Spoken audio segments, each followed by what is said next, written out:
Sarah, what have you done? Kerrigan, the die you cast.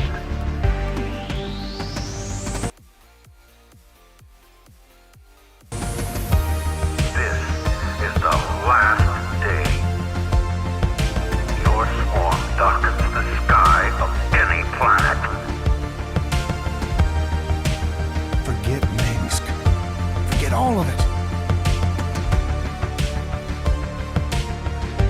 When we are done here, I will return to my people and accept their judgment. Command, we've found Kerrigan. She's holed up in a Zerg base. I made my peace long ago.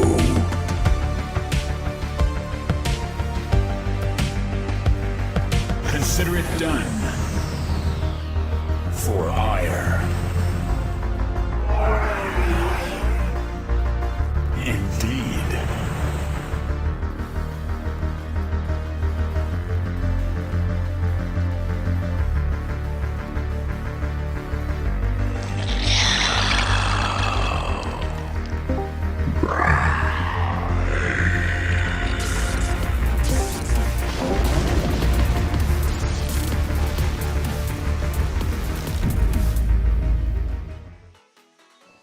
All right, guys, we're live.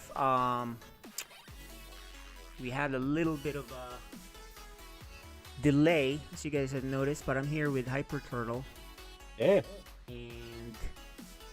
and War Yeah, Bunny said something War about a Bunny. dish rag and then he vanished.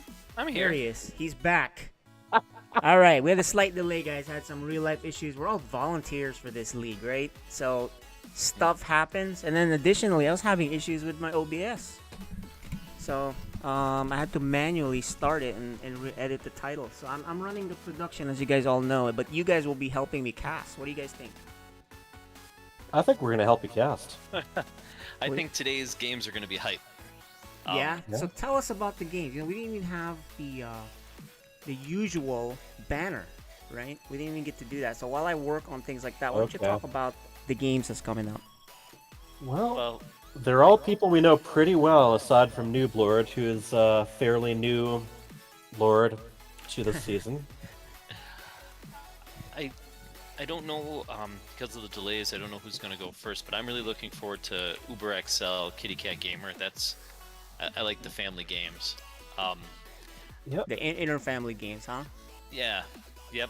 And then I'm hoping to see, this is his third game to start the season. I'm hoping to see a good showing from our Code S match. Mm-hmm. I think it's Dismel versus Sir Maligan. DLF is all. Yeah, okay. Or dismissal, Oh, that'll depending be how you good. pronounce it. Is that tonight? Versus That's Sir it's Maligan. on the schedule, so I'm hoping they're here, so... Oh, okay. That's So if they cool. came to fight, I say, let them fight. They want to fight. Yeah, so Maligan didn't look good the last time, but I talked to him. He hadn't practiced. I played a few games with him. Within 3 games, he got really good. So Well, Yeah. that's... maybe the that last couple helps. Games So if you can take it to I've game 3, Yeah. I'm hoping to see good games from him, but like I said, I think these games are going to be very interesting, each and every one of them. Starting with the Code B. Yeah. And then, I don't think Noob Lord got to show what he was made of last one, so I'm Yeah, he hoping had to to fight see someone really him, good, right? Yeah, I'm hoping to see him hit his stride here. Who's he playing? It's hard when you've never done this Loza, before. Ooh, Sloza. Let's go. who is making his debut for the season. It's We definitely Sloza. saw a lot of him last season. Is he going under Mighty Ant or Sloza for the... Oh yeah, I think it is Mighty Ant. Is his Yeah. name? It's, So it looks like he's ready, and the vetoes are done. So they're probably the Oh, first wow. game, right? Okay. Yeah, it's Right. the fun thing about gamer tags. You know, it depends whether you're willing to make the sacrifice and just put a number at the end of your name, but if you want the exact same name across BattleNet, Discord, Twitch, Reddit, good luck. So you know, what do you think about this matchup? Because you guys know Sloza, and we saw at least one game with Yeah, Lord. I think this is going to be a real even matchup. I don't think there's a heavy... Mighty Ant might be a slight favorite, but it's hard to say because we don't know what to expect out of Noob Lord. I think Mighty Ant, he can be tricky, but he also sometimes plays straight up. And if he plays straight up, I think we'll get a couple good games between him and Noob Lord. I think one thing we've been learning very well, you never know what the first match of the season is going to be like for any specific player. You don't know what they've been up to over the summer. You don't know how much momentum they've been keeping. And So, nerves. nerves indeed. The butterflies, the goosebumps, the electricity. StarCraft. So, on the lobby screen, it looks like Nooblord has Protoss. I wonder if he's switching. Well, you know what? We will We're not find starting out. the game yet. We have to do interviews. I will Yeah. say there have been a lot of Protoss in Code A. Yeah, I was looking forward to surprise me. Zerg, right? But we didn't get that. Oh, you know what? Nooblord was Protoss. Sorry, I was confusing him with JPMC. I'm sorry. Yeah, it's been a Yeah. long day. Let's go talk It to sounds these two. like it. Yeah, let's go talk And- to him, and let me bring him in, and you guys can ask him some hard-hitting questions, right? Okay. Yeah, I'm ready.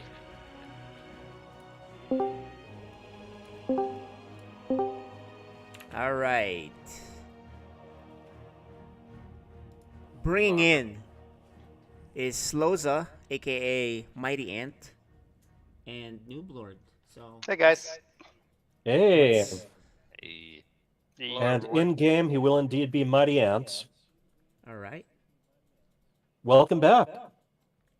You from the Yeah. previous, we got one person returning from the previous week, one person from the previous season. Mighty Ant, what have you been up to? Just been hanging out with the dogs, doing a little All right. little farming stuff, or at least trying to. Okay. What Uh, races do the dogs play? Do you have one Terran and one Zerg to play with? Or... Oh, they love Protoss like everybody else in this league, right? So Yeah. Nice. yeah, you know how it is. But There's nothing like walking an A mover. yeah.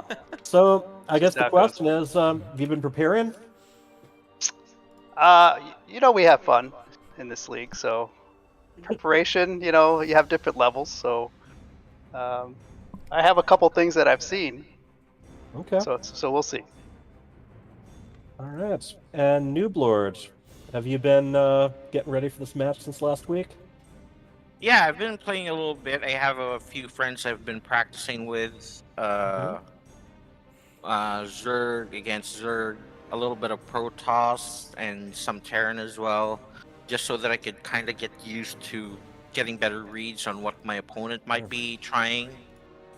So I guess that's pretty much it. And I'm trying to improve or sharpen my macro style, I guess. Okay. And Mighty Ant, is there any aspect of your play you've been focusing on? Or just the fun part? No, just having fun. Just All right. Let's Yeah. have some fun. All right. Bunnies, you got questions? I have starting with Noob Lord. Now that you've played in your first tournament game, do you think you're better prepared? Because it's different than playing ladder when there's people watching and there's something on the line, even if it's just pride.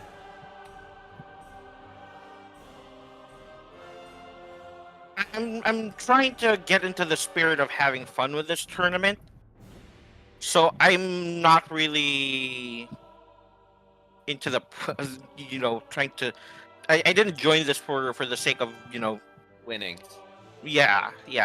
I mean, of course it would be great if I won, but I don't want to take this as seriously or as competitively as I want this game to be fun for me, I guess is where I'm trying to get at.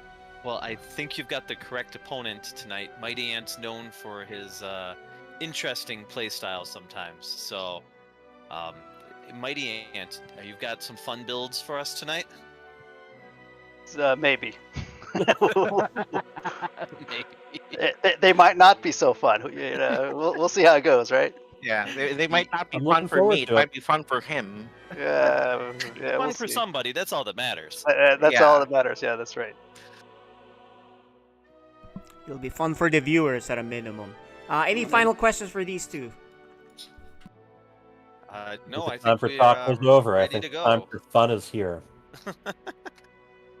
Okay, well then, let's get started. You guys get ready. We're gonna get it started, and I'll hand it Alright. over to you casters.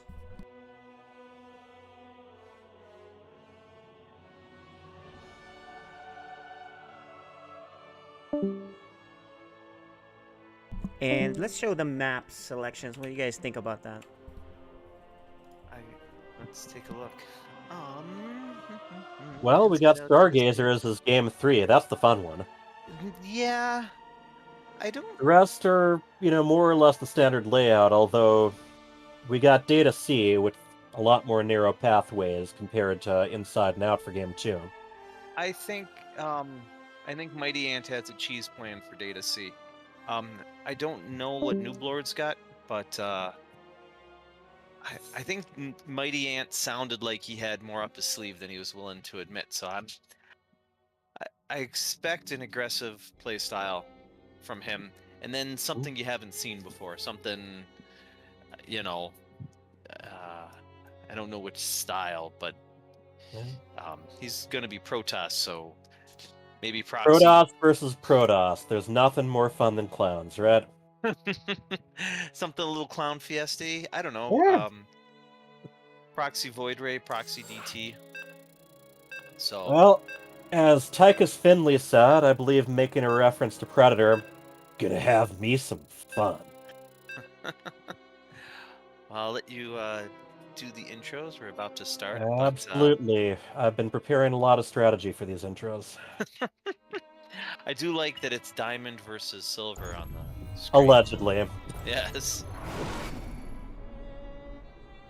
Alright, we are starting up. On the left, the yellow Protoss, he is... Mighty Ant. His opponent.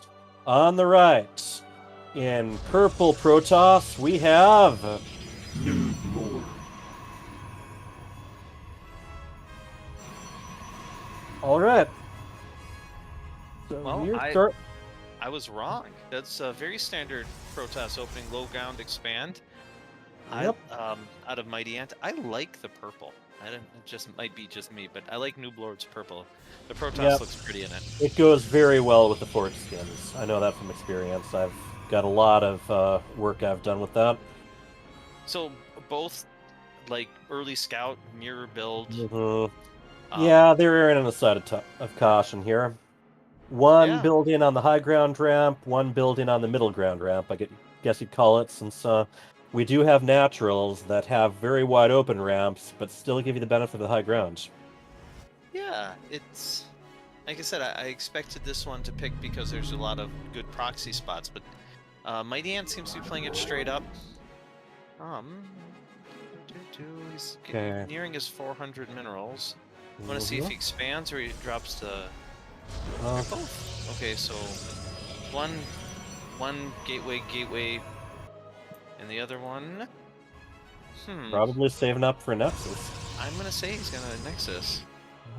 Cheeky probe lets the probe leave, and then yep, Nexus. Okay, yeah. So I thought Mighty Ant was very telling as far as how interpretational fun is. Let's throw in a wonderful old quote from the luminary Melbrook. look, wait. And that is, This is what a do we got? beautiful rescout.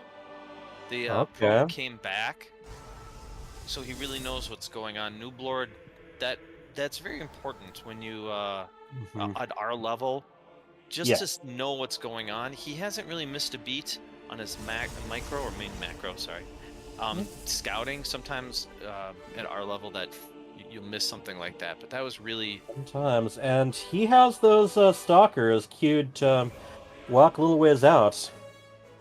yeah. I think he sees the one gateway. He knows that he's got more production.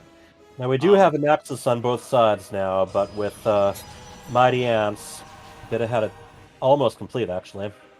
Yeah. The second gate. That's a robo. It needs a second gateway, I think.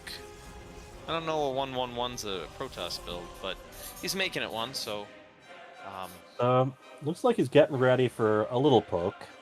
Yeah. Seriously doubt he expects damage to be done, but he wants to at least see what he's dealing with. He'll get some damage. He'll get Yeah, hey, He a probably free if he probe pushes, is a free probe.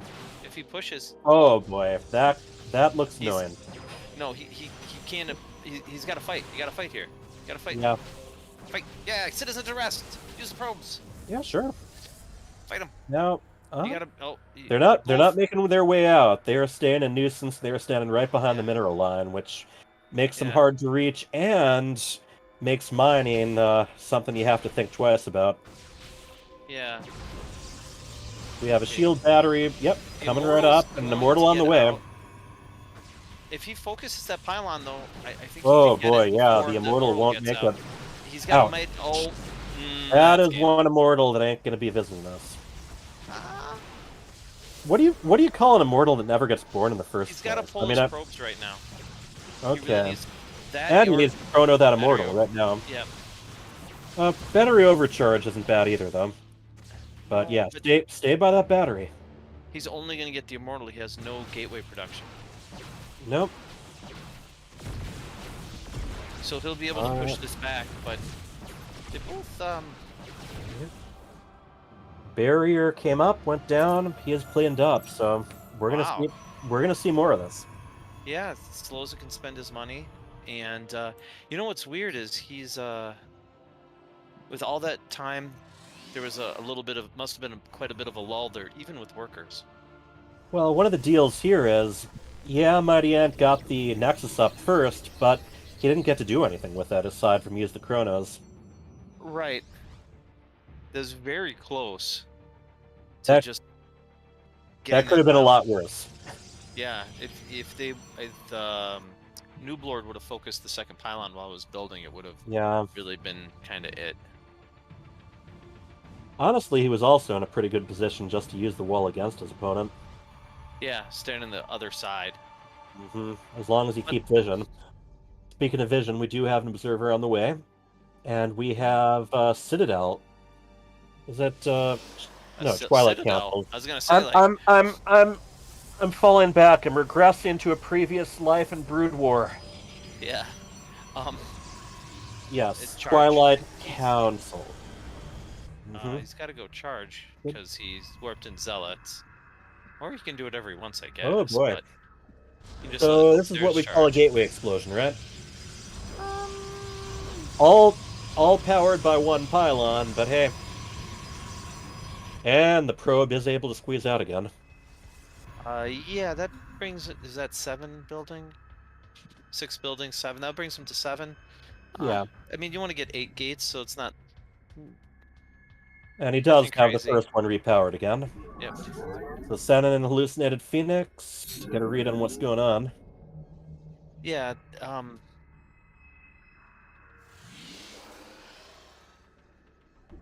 For Mighty Ant, we got a Warp Prism on the way from the Robo, but That will really. Noob Lord still using his for Immortals, and he looks like he wants to keep the pressure on. He's gonna get his charge will be done faster. So. All those gateways did manage to get down. They're turning to warp gates Yeah. now, and that doesn't take long. No, his production will be good. His money will. Yeah, we got Noob Lord taking the third now. Yeah. As long as he can with keep his this opponent 3 visible. With these 3 immortals, I don't think you can punch up that ramp. I think this can just can't. This force right here could just cancel a third. But if he follies into heading He up could that get ramp, hurt. I think he gets dead if he goes up that ramp. He gets cut in Got- half. Yeah, so he's yeah. looking to cancel. And Got let's see. 2 sentries. Oh, Doesn't. Is he gonna try anything sneaky with force fields? You think? no, that would be like I said. That Yeah, would be I don't suicide. think it would be very nice. Oh boy. Especially all the Templar are walking forward. Oh, And yeah, that's not the best place to Yeah. merge them into. Now he managed to focus one of them down. yeah, but he's got. There's that force field for you. Yeah, that's what I'm saying. He's got to skedaddle off that. Lovely thing about Archons too, they can walk right through force fields and squish them. Break them. Yeah. Yep. They are He's got massive the units. advantage of the 3rd base, so he didn't have to press the issue. Yeah. His And he's got supplies a in his supply favor down pretty it, yeah. heavily. Yeah. Now, looks like Mighty Ant's ready to try to hit back. He's got a Warp Prism 2 to nullify the defender's advantage. Yeah, he's got to warp But in. high ground is tough to get past. He's got to get some pylons going, and he needs to warp in because he's got. Yeah, he's Oh, making the by the pylons way, now. Mighty Ant's attack upgrade just about to complete, but Nubler's not far behind. Right. Storm is that? Oh, it's just the Templar Archives. So he's getting a. He needs Storm to either and make voice of his something own. happen or he needs to expand. And his He's Mighty got Ant's so money's much piling money. up too, yeah. Yeah. There is starting to warp in. Actually, Yeah. He can damage keep those just immortals. The sentries don't seem to be doing much. I don't see. Oh, there is a guardian shield, but would have been a lot more helpful earlier on. if he gets another warp in, Oh boy, I think he can Yeah. do it because he has the gateway count. those immortals do immense damage, especially against They do. stalkers. Yeah. Ooh boy. Now, You Noob got- Lord needs to get some units ready to defend right now. I don't think there's much you can do about that base. Yeah, you can't go in one at a time. When this No. situation is, you just got to give up your base, let them kill it. They've already done their damage. Mhm. Chrono boost your. I don't really like Immortals. those pros. They're right at the bottom, right in the middle of the hill. No, I think they're really good there. They're soaking. Yep. Yeah, You it's could possible. you can send like a handful back to saturate, but you don't want to let everything up, so they're acting as a little bit of a wall. Now that there's Yeah, Archons, those it's a little Archon, bit less. exactly. Yeah. The Archons can damage all of them at once. Mighty Ant looks like he's going to go for a Yeah, little there drop. they go, sneaking away. I think it's pretty wise. Yeah, he's got a lot of money still. He could warp in eight. I He's think got he's a had eight he's gates, got a 7 ton of gates. he's got a lot of money Yeah. banked. Yeah. And he's got the ability And- to just warp in 7. So he pulled the army as an F2 Yeah. move there. Pulled the army out. Yeah, just Exactly. punch him right on the. Yeah. Oh, got a fall. Oh, Unit those force field. sentries. Those sentries very vulnerable right now. And there, you saw one force field go down and immediately get stepped on Yeah, that's. or hovered on. GG, Zel- we have GG, Yeah. and actually spelled out well played. I very rarely see that. That was very well done both parts. I liked it. So it was another good back and forth match. We've been seeing a lot of those. Yeah. Yeah, we haven't had many stoppings. Nope. Or many where one side never gets a chance to retaliate. Yeah. Yeah. But yes, as far as fun goes, just wanted to throw in something for people who are old enough to remember Mel Brooks, the director, performer, writer, and one of my favorite statements from him about fun. Tragedy is when I stub my toe. Comedy is when you fall into an open manhole and die. It is very true. And in StarCraft, even more so. Fun is all about who it happens to. Freedoms in a lobby. Accept. All right, guys, game 2. What do you think about this map? This I- map is very kind of vanilla. It's got the same kind of low ground, high, then middle, then low into the third. So Yeah. And a lot of up and downs as you make your way across the map, but I think this one's going to favor aggression a little bit more than the previous one. A little yeah, more. I think you can hold up on two. Both of them kind of held up on two bases. I think that No. probably be, but this one doesn't have the spots where you can proxy as easily. The last one has a couple spots where you can proxy your Stargate and really get there quick. And Also it's- some areas where you can very quickly fall back to all kinds of high ground or surround your opponent. And yes, it also has a burn-in building, which in the Team Liquid map contest version used to have a sign at the door. It used to be called, until it actually qualified for ladder. Used to be called Frost Giant, and there used to be some blizzard signs next to those burning buildings. Well, Take from it what you will, but the burning buildings at least remain.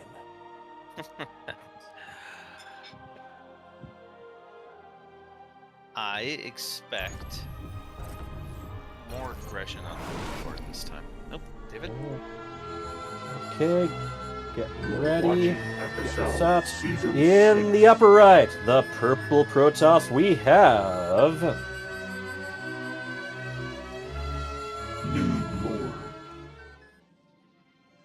and in the lower right, the red Protoss, up one game. His name is Mighty Amp. Alright, so So, pylons pretty much set the Both same high this grounds. time. Yep. both high ground pylons. Now,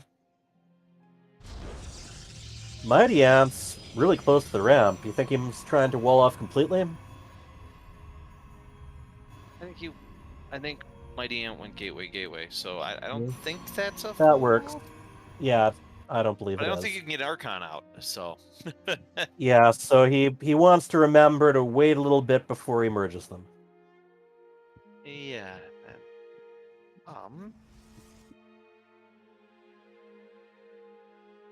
Right. Is he gonna drop a pylon there or just gonna hang out? He's gonna drop a pylon. A Nexus? Oh no, not a pylon. Okay. Just stuck.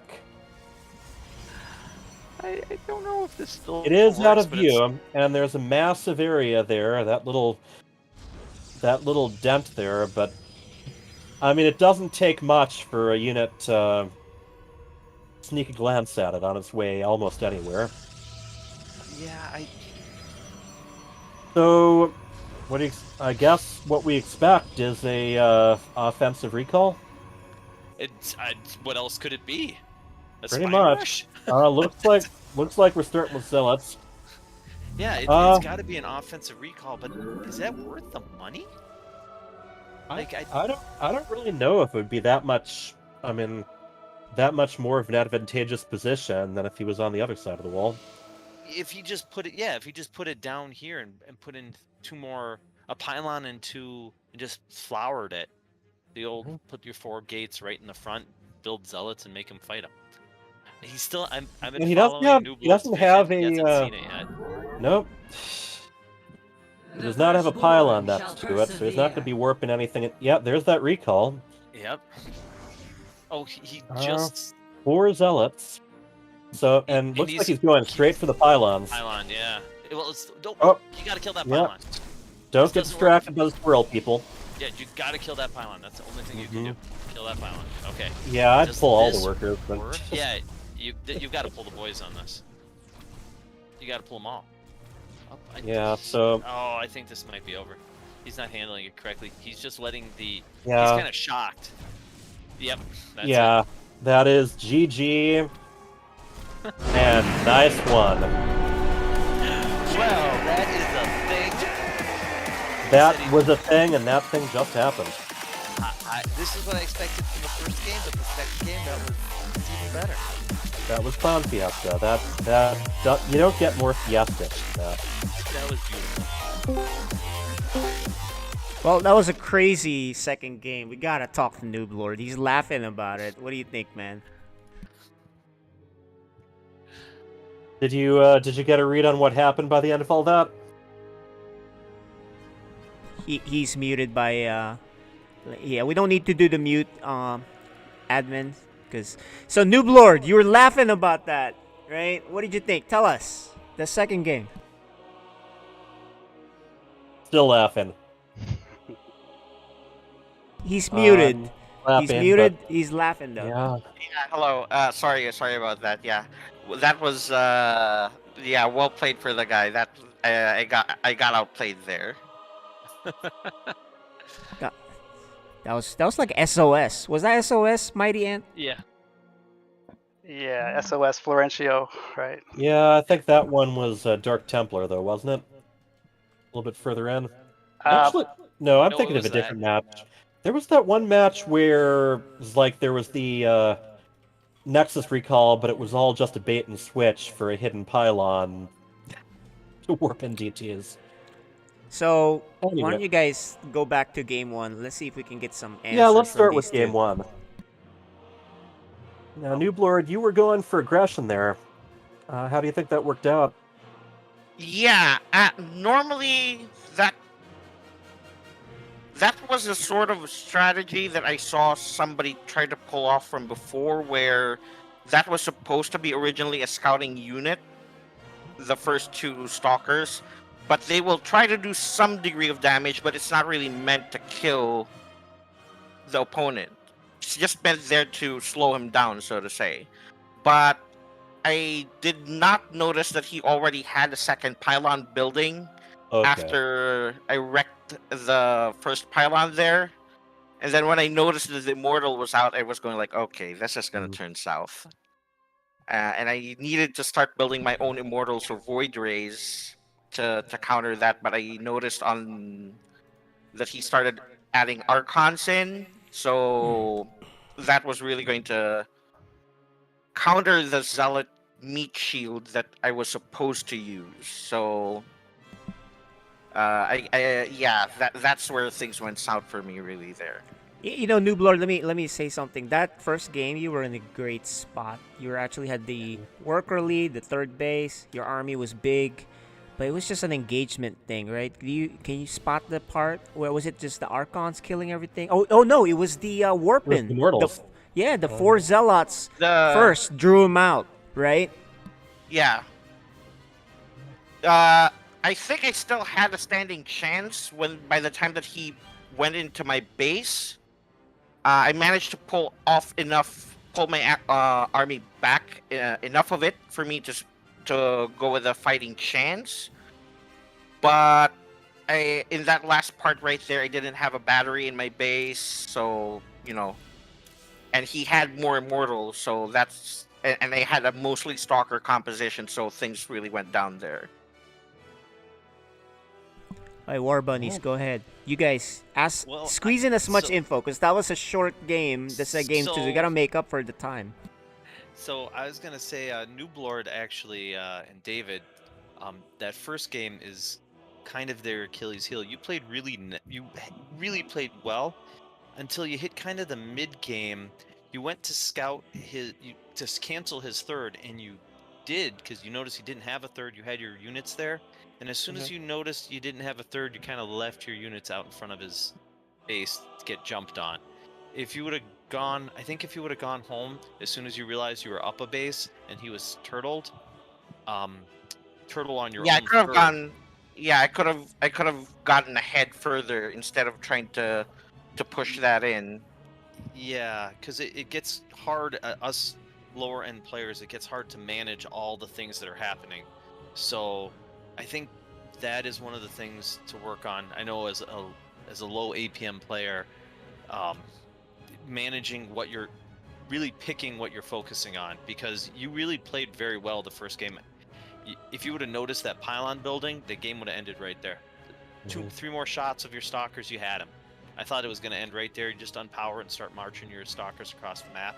And then you transitioned really nicely too. So I think you had a lot of positives you can take away from those games. The second game,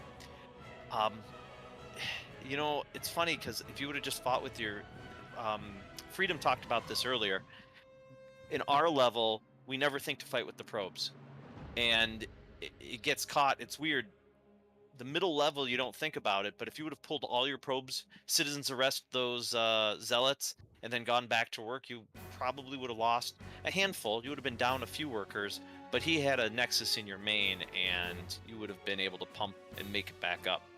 So it's just something to keep in mind for future. When Freedom brought that up last time, I started noticing it. It is very true. Us middle players, we don't think, citizens arrest, let's go, bring them all. But it's one of the things that I think will really help to cover cheeses in the future. And there will be a lot of cheeses in this tournament for you. Yeah.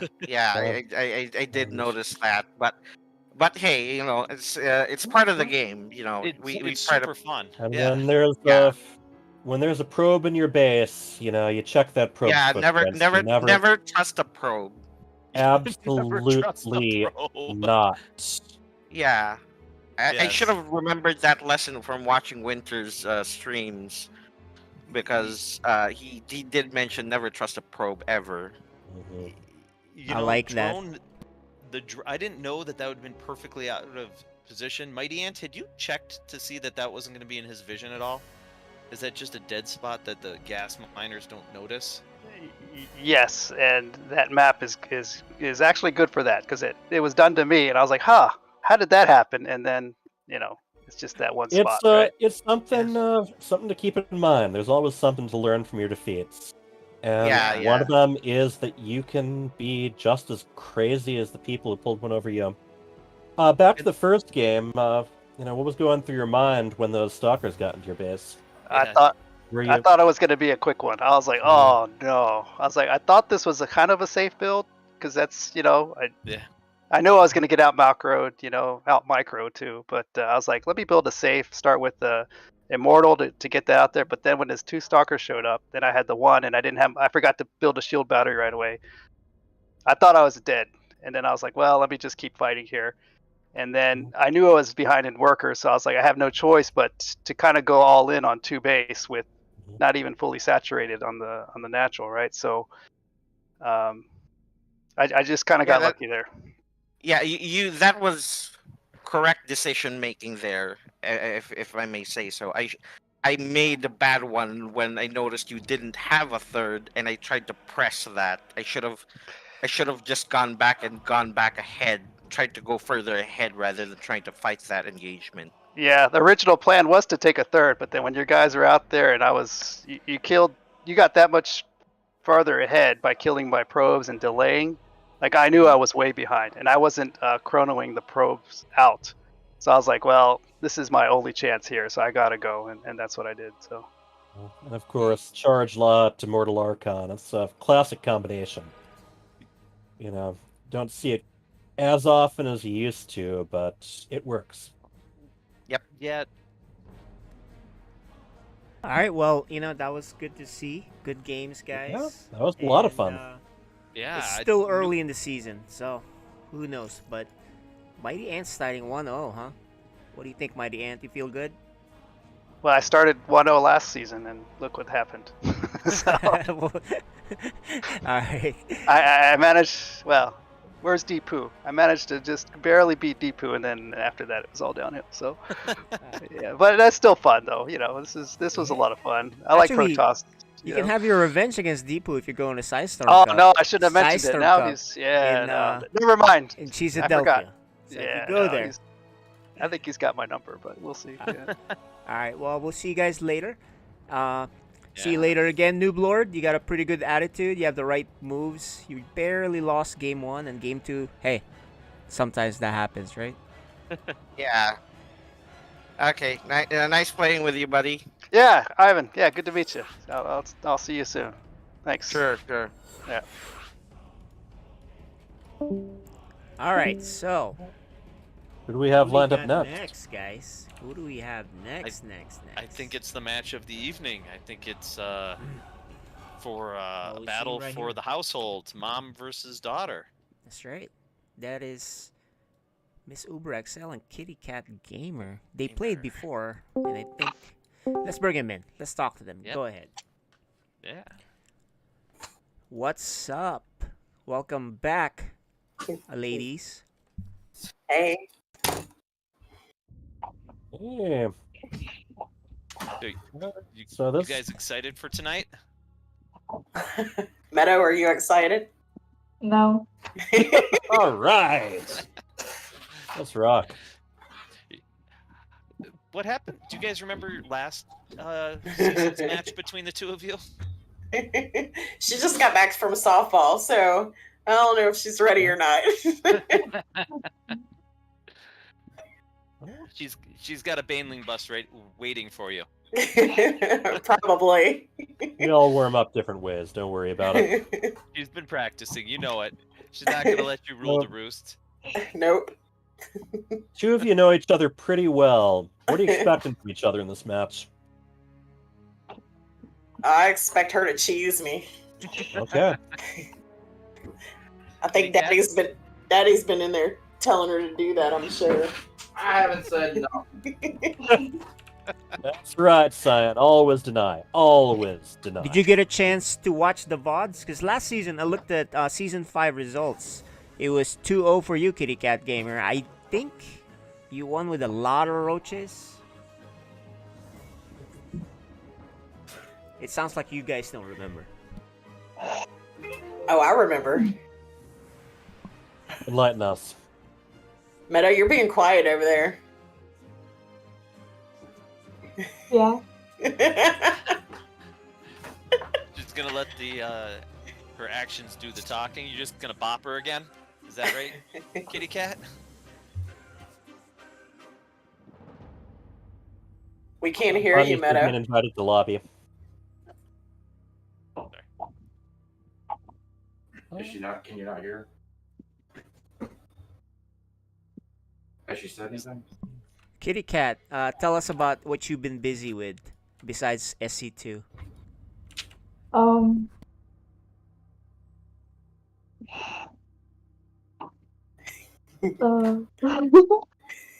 Middle school, starting middle school.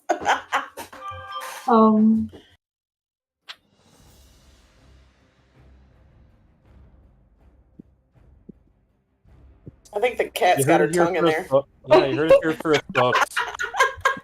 Kitty Cat has to save her energy and thoughts for the game, so we'll spare her. Yep. Any final questions for probably just Miss Uber XL? Oh, don't hurt me too bad, Meadow.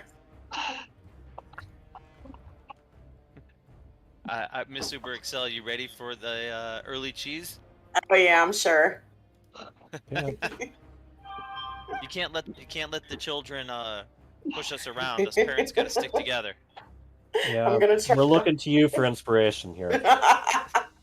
Our children have not entered FSL yet, but when they do, we need an example to go by. Oh. Well, all right. Good luck, ladies, and we'll see you on the other side. Alrighty. Yeah.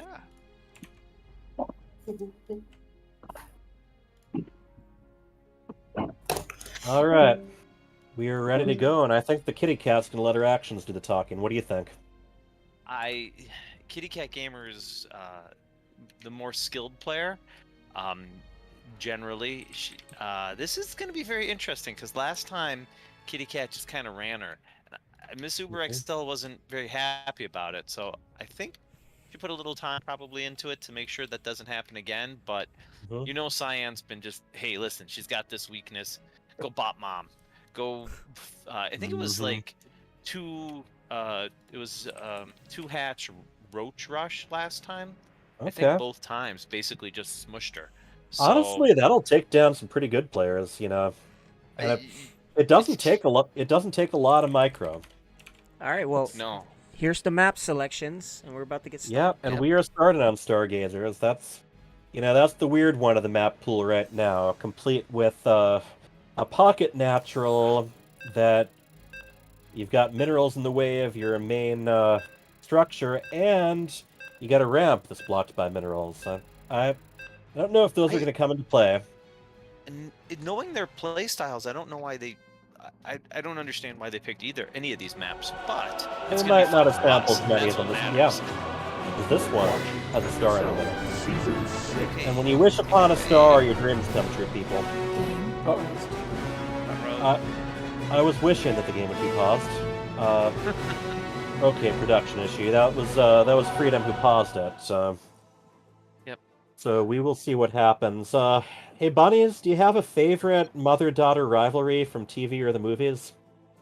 I know that my wife is really big on Willow. The evil enchantress and the, warlord daughter who ends up turning against her. Okay, I don't know if I do. Okay, let's drop it then. I think the daughters are always the heroines and the moms are always the villains. Game resumed. In this regard, I think they're the opposite. All right, I think the mom's in hero. the upper left, the villainous daughter, we have the Red Zerg. Kitty Cat Gamer. And in the upper right, the virtuous, heroic Protoss Blue Mother. This is Uber XL. Sad thing is, this is like pro wrestling, though. The heroes don't always win. Yeah. Well, like I said, we'll see. Yep. Big We have cast a gate. Yeah, we also have the pylon right next to the Nexus, so it doesn't look like she's planning to build a wall. No, that's That's more of a more of an Terran spot. more of an Yeah. anti-Terran. Um, Just as a note, not a lot of mother-daughter pairings in lore. There's really just Rashigal and the matriarch, and her daughter Vorazun, but they never appear on camera together, so I don't think they count. Kitty Cat missed an Overlord. She got her natural down, and This is Code B, she hasn't built her pool yet, so she's not as smooth. She's not mid gate. She's a little bit smoother than this normally. So a little bit. Mom looks really good right minerals now. are piling up a little bit on both, but more so with Kitty Cat. No, There goes her the spawning pool. Her build is pretty. I mean, her build. It's around the Cougar usual time. XLs, yeah, it is kind of standard for her. I think Kitty Cat's a little slower than her normal things, so it looks, like I said, it looks a little smoother for Mom. I like the fact she took the anti-Protoss second gas. Why not?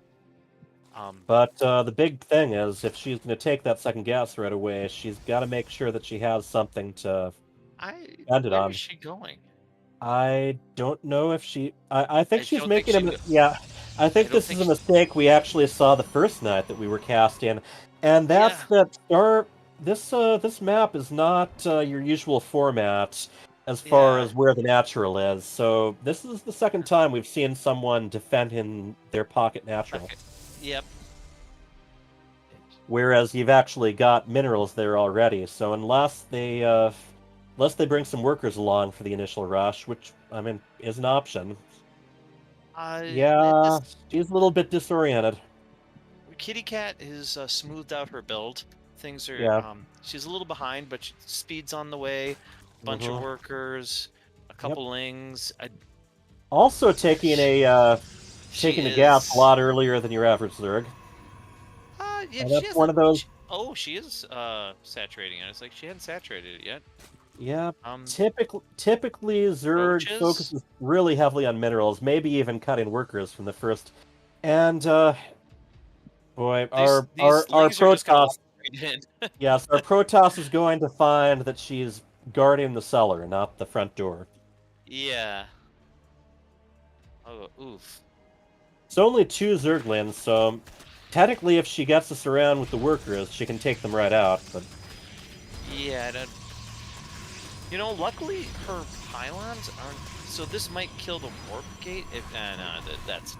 Yeah, it's, she reacted. those Zerglings aren't going to last long against 2 Protoss units. Yeah. Oh. Alright, so I think at this point she's aware... I don't know what's going on, honestly. I don't know if she realizes that... Well, she does realize that you have to... She is mining the blocking minerals. Oh, she is. Okay. I was gonna say, I see all the probes going to the other one. So that's interesting. Kitty Cat... just queens right now. Roach Warren come down. 2 more drones. I like what she's up to. I mean, it's a good plan. She's still defending an area with that stalker that is already lost. I like it. A lady after my own heart. Screw ground units. Who needs them? Oh, yeah. Air upgrade. She got started before she built any of the Stargates. She's got the 3 Stargates. She's going to slap down the Nexus. She's spending her money real well. Quite a few batteries, yes. The bank of Kitty Cat Gamer is piling up without a lot to spend it on. Yeah. She does have queens out, but yeah, I would definitely say a 3rd would help. I'm going to say that if these Stargates get up, this game is all but over. Yeah. She's got a few queens. She's got a lair on the way, but Zergling and roaches don't shoot up generally. No. I mean, Lyra's over halfway done. If she gets Hydralisk done up pretty quickly, or She's also not she's not taking really her third spreading the now. creep between the bases either. Yeah, There that's you go. something that she It's doesn't often do. This is code yeah. B, This so is sometimes you'll absolutely see code that. B. But But the Stargates against are up. air, even if you're not It's spreading out onto the map, it can certainly help to be able to yeah. move your queens freely between bases. I love this. She's got the Hmm 3 Stargates. She hasn't finished her natural yet, so it's one Right. base. So if your son ever takes you on an FSL, this is probably similar to this tactics you'd take, right? Oh my gosh, yes. I really like the concept. She's been building workers the whole time. Yeah. Let's see what we So got. it's 41, About 42 5 workers probes. ahead for Protoss for Yeah, Mr. Brixel. yep, I And really despite the Stargate focus, I'm seeing a robotics bay going down. So I know I don't like that as much. and She's got the Stargates, but she hasn't hasn't built used them anything yet. out of them. No. Yeah. And they could really be a game ender very quickly. Especially, this is a map where you've got those Right. pocket naturals that don't have a lot of airspace between them. Right, but here's the thing: is Kitty Cat is been given the chance to build this little roach zergling ball, and well, I don't think she could go and win. Oh, here the Stargates Couple of getting void used. rays on the way. Yeah, I don't think she could go and win right now, but Pocket base a little bit oversaturated. It would pay off to take a third. yeah, I think both of them could double expand right now pretty freely. Kitty Cat has the money to. She could take her half the base. She go to could, the yeah, gold. she could take multiple bases right now. Yeah. Or, I mean, honestly, even Look at this. even what The we probes call are a moving macro out to hatchery. take- Yep. Woo! Slow. I love it. It's a slow dropper lord. Hey, Come on, if you're ready to Cross. dance. Now, those... I don't think it's going to get anything done. There's 3 either stalkers waiting for it. 3 stalkers waiting for it, not to mention a couple of void rays that could easily inch over there. Right. But, honestly, Overlord drops are something that, you might say is a little bit underutilized, and because of that, your opponents don't always expect it. This map, it's really nice, but Miss Uber Excel's got her 3rd base. She's down 5 workers, but I think she'll easily catch up. She's got the production. If she keeps Well, building void I rays, think she's more gonna than get everything, she's got the tech. Yeah, I was gonna say She can she can make all the she can keep making void rays. She can add Colossus if she wants to. the Overlord is making its way. Oh, speed! Oh, just sped up. Yep. Woo! The thing now Oh. at code B level, how quick Yeah, does she tries to react? drop 'em. She hasn't- Although, oh, she's seen. Oh, was she gonna drop him? Oh, nope, she's just gonna eat off. Oh, and I she's mean, gonna lose all the if units. you're going to Oh, be doing Overlord she's drops, dead. you're going to be doing Overlord drops. Honestly, Banelands would probably be a better choice to carry around. If you're gonna drop your stuff, dropping would Yeah, probably be. if you reach it, you got to drop the load. Yeah. Miss Uber XL's powering up still. Yeah, this is going to be a very interesting clash when the armies do meet. But right now, we are not seeing a lot of anti-air from Kitty Cat Gamer's side. I mean, obviously, Ravagers are capable of hitting this flying level. units. I Well, mean, at this level, you got theory- 2 ways to look at it. You got it takes some micro to drop those corrosive biles, but it also takes some macro to get out of the way. It's true. I like Kitty Cat's idea here. Just build a bunch of stuff and go hammer away. But she often plays this sit back style. Taking her 4th is really, really good. She should probably get over 4,000 minerals as a Zerg. You should probably drop a handful of bases at this point. Yeah. Got to spend the minerals on something. They don't do you any good if you're holding on to them. Meanwhile, on Mrs. Uber Excel's side, I mean, I see a lot of Bunch of tech. void She's, rays. she's going both the both the Robo and Stargate directions, but I don't think taken full advantage of those production structures. Or she is now, actually, and maybe not before, but yes. She's doing. She's spending her money real well. Free Void Rares and a Colossus on the way. She's got a Colossus, but she doesn't have extended thermal lance. I think she's got the shuttle the shuttle upgrade. She did. She does. Yeah. Graviton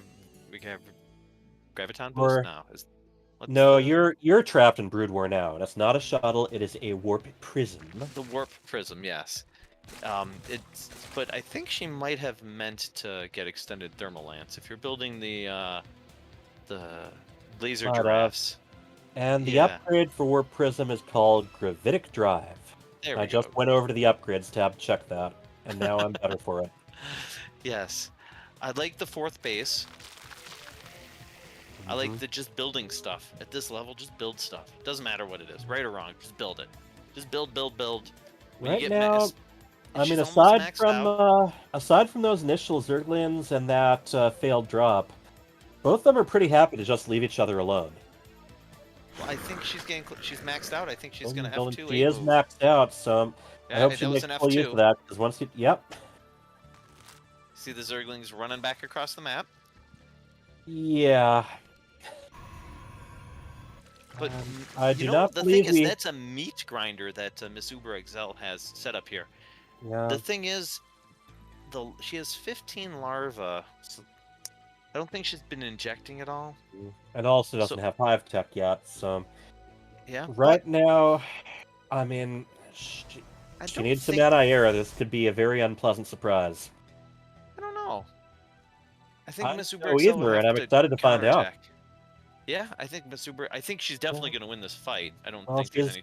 she's maxed out, but once you're at the point where you can't get any more army, it pays to take immediate advantage of that, and I think... She's got 25 larvae for the Remax. So, you can't and just not go, attack with all the army either. Yeah. Dropping corrosive vials and all those pylons will help. Yeah. A bunch of stuff with corrosive vials. Yep.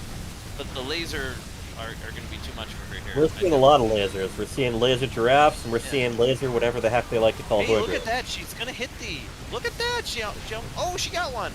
With the... She did damage, but I she took think out Miss a, Uber XL is the better for that encounter. She got a lot of workers. Miss Uber XL has to go across... Yep. Okay, Miss Uber XL has to go across the map, and then this game's over.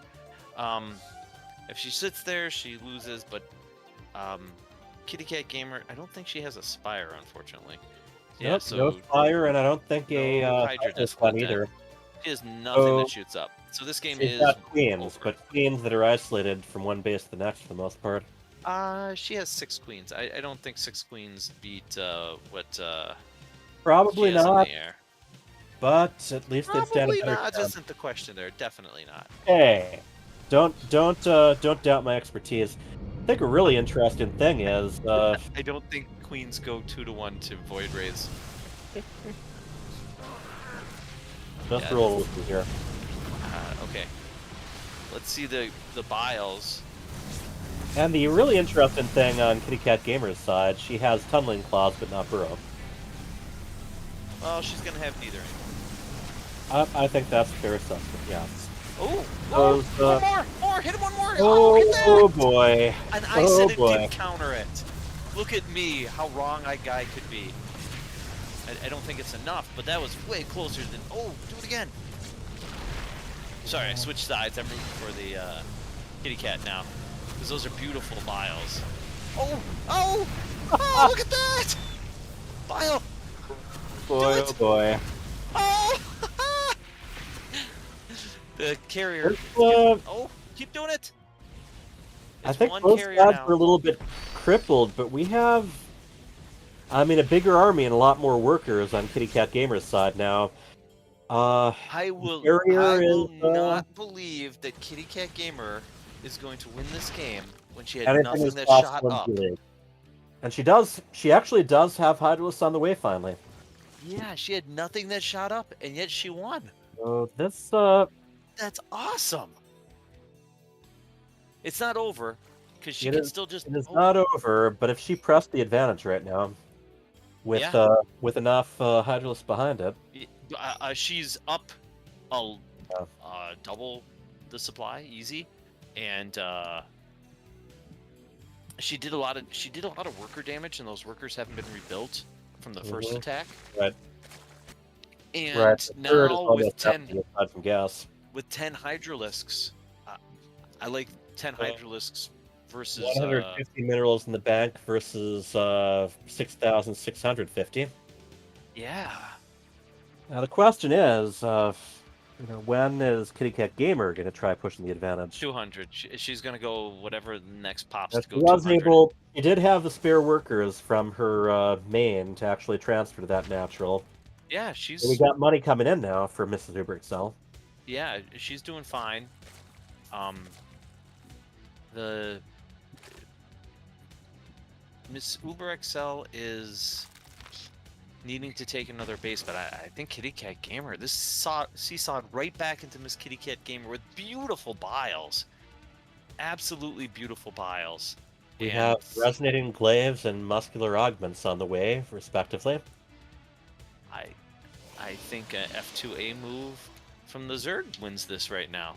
Yeah. But is she going to take the opportunity? That's the question. Zerg is almost maxed out. Yeah, I think So there might not be many things she can do other than she's take the maxed out. Mm-hmm. And then we got the next upgrade going for Hydralisk, the Groove Spines for range. You know, Miss Uber XL built all these Void Rays, but if these were each two carriers, she had 4 or 5 carriers versus the when she got 7 Void Rays. Carriers would definitely do better in this situation. Now, the deal is, Void Rays, even when prismatically aligned, they do not do any bonus damage against Hydras. That's what I'm saying. The Hydras are the only thing to shoot up. And they also are much harder to bile down. They don't clump as much. So if you just let your carriers kind of slowly float. Oh, here she goes. Alright, we are moving out. Now she's already gone on the offensive once, then defended, just barely held on. Now is her chance to see if she can hit the killing blow. And she has a lot of bank. Finished? Oh, it's gonna finish. I mean, Finish. It can that give, would really make a difference. In this situation, actually would, as long as she makes sure that she's attacking the Zerglings and the Hydras and not the Roaches. I think just and that's the tricky thing here. Yeah. Well, just generally being able to attack faster. Yeah. Well, we'll see. That's a lot of Zerg. Yeah, a lot of Zerg, and the Zerg has the high ground too, and that makes a big difference. It's over, and again, I have the high ground. Miss Uber XL?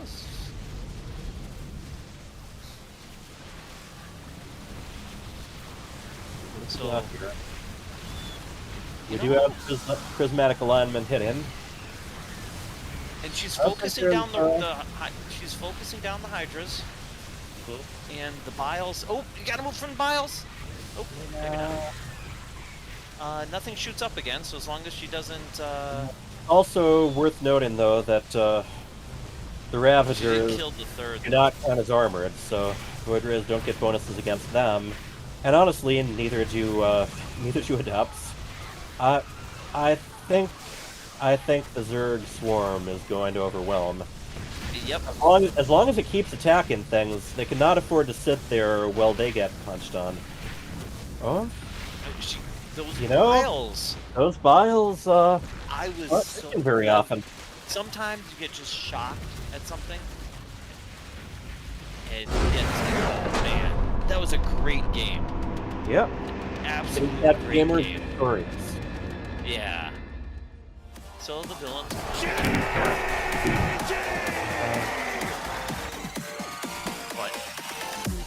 Guys. You don't see.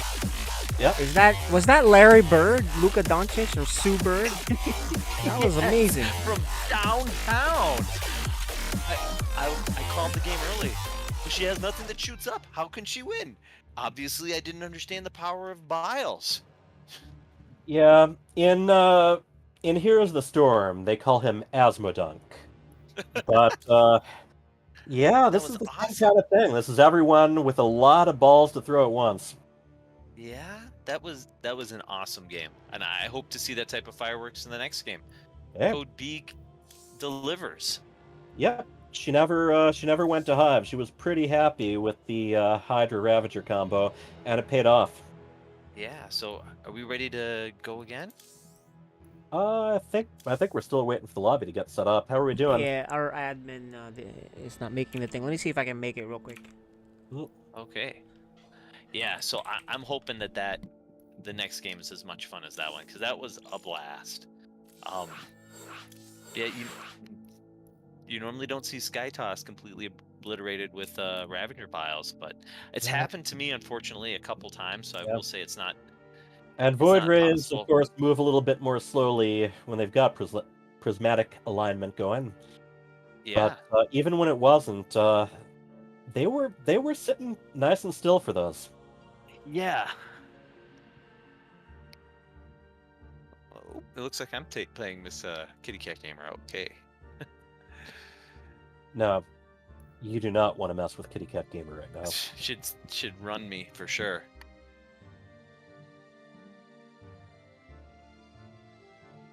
Yeah. So I see both of them talking to Cyan at once. I also see the kitty cat, the namesake kitty cat, in the background, and appears to be in Mrs. Uber Excel's corner, so we'll see whether that affects either of them mentally. Yeah, I think it's paying attention to Cyan. Well, but different kinds of cats. Some cats will pay attention to the people who are out and about. Others will lay down right on the keyboard. Yes. So, we have Inside and Out again. FSL Very different Season map. 6. I'll let you take over. In the upper right, the blue Protoss. It is Mrs. Uber XL. and her opponent and daughter. In the lower left, the red Zerg is up one game. Her name is Kitty Cat Gamer. All right. We may have another unpredictable game going. Yeah. So, Protoss went anti-Terran first pylon again. Yeah. I think it's going to be a Kitty Cat Gamer kind of likes that hatch gas pool opening, but we'll see. Yep. Now, nice thing about Inside and Out, and all the other maps except for Stargazer, is pretty easy to tell where you want to wall off and defend right at the beginning of the game. Yes, that is true. And Cyan has chimed in and says there are actually 6 cats, and 2 of them are laying on his desk. So He's when an army of cats. of Kitty Cat Gamers. Yeah, apparently. Watch out for the corrosive vials in that family. Watch out if you're allergic to cats here, which I am. So I am going to keep my distance, and I'm going to defend my own base. All right, what do we got? Nexus before. Yeah. This is my favorite opening right here. The Nexus before. Before Cyber. Cyber. Yep. She didn't take the gas unnecessarily. She didn't take the gas unnecessarily quick. The second pylon's down, so it's a little bit out of, but it looks very much cleaner, the build anyway, than the first. I'm seeing both of them being a little bit more choosy about what to spend minerals on. At this level, what you're doing is more important than like having the perfect timings. This was very smooth from Miss Uber XL. She'll be able to keep building workers, keep building workers, keep building workers. She's got the money to make 2 queens at once. I hope she does. Kitty Cat actually has a tendency to let her money pile up. Yeah, I would agree with that. I think she's just gonna keep doing what she's gonna do. I really like the workers that have been being produced pretty regularly. Yep. We got them identical worker count almost. Yeah. Let's see. And we got the She. two queens on the way now. So 1 for each factory. And a lot of pylons. I don't think Miss Uber XL. Yeah, she doesn't hotkey her Nexuses on the same hotkey. Hmm. That when I was learning, that was something that really helped me jump a whole league. Was There's just a specific number I put all my macro mechanics on, whether it's my queens, my nexi, or my orbitals. So we have a lot of pylons, but not a lot of production structures yet. Still, that one weirdly isn't going to do much. I think she just has the 2 attack units. Mm-hmm. I think she's focusing on killing it a little too much. Kitty Cat's not building anything right now. I think she's spending a little too much time keeping the Zergling alive. I think killing it actually that is something that is helps very Kitty easy Cat. to fall in, yeah. Yeah. Alright, so we got the high ground natural, or middle ground, whatever you want to call it, at the top of a ramp, and a couple of shield batteries up there. A layer is the only thing being built right now. Okay, now we Yeah. have 2 more. Oh, Not looks seeing like a lot of focused on army just yet. Got 4 No. Zerglings on the way. She only has the 1 gateway, and she's not building out of it. It's a lot of pylons, it's a lot of supply before there's much to fill that supply up with. Yeah. Curious thing to be building. That the 6 cats are all related. So I'm very curious whether any of the daughter cats play StarCraft against the mommy cat. Stop it, you. 3 I'm really more fascinated gateways. by these dynamics. Okay, yeah, that's a good thing to do. They both need to spend some money right now. Yeah. Roach Warren and 2 Evo chambers. Roach Warren just finished. I think she needs to get some Stargates going, or some Robos, or pretty much anything besides 3 gateways.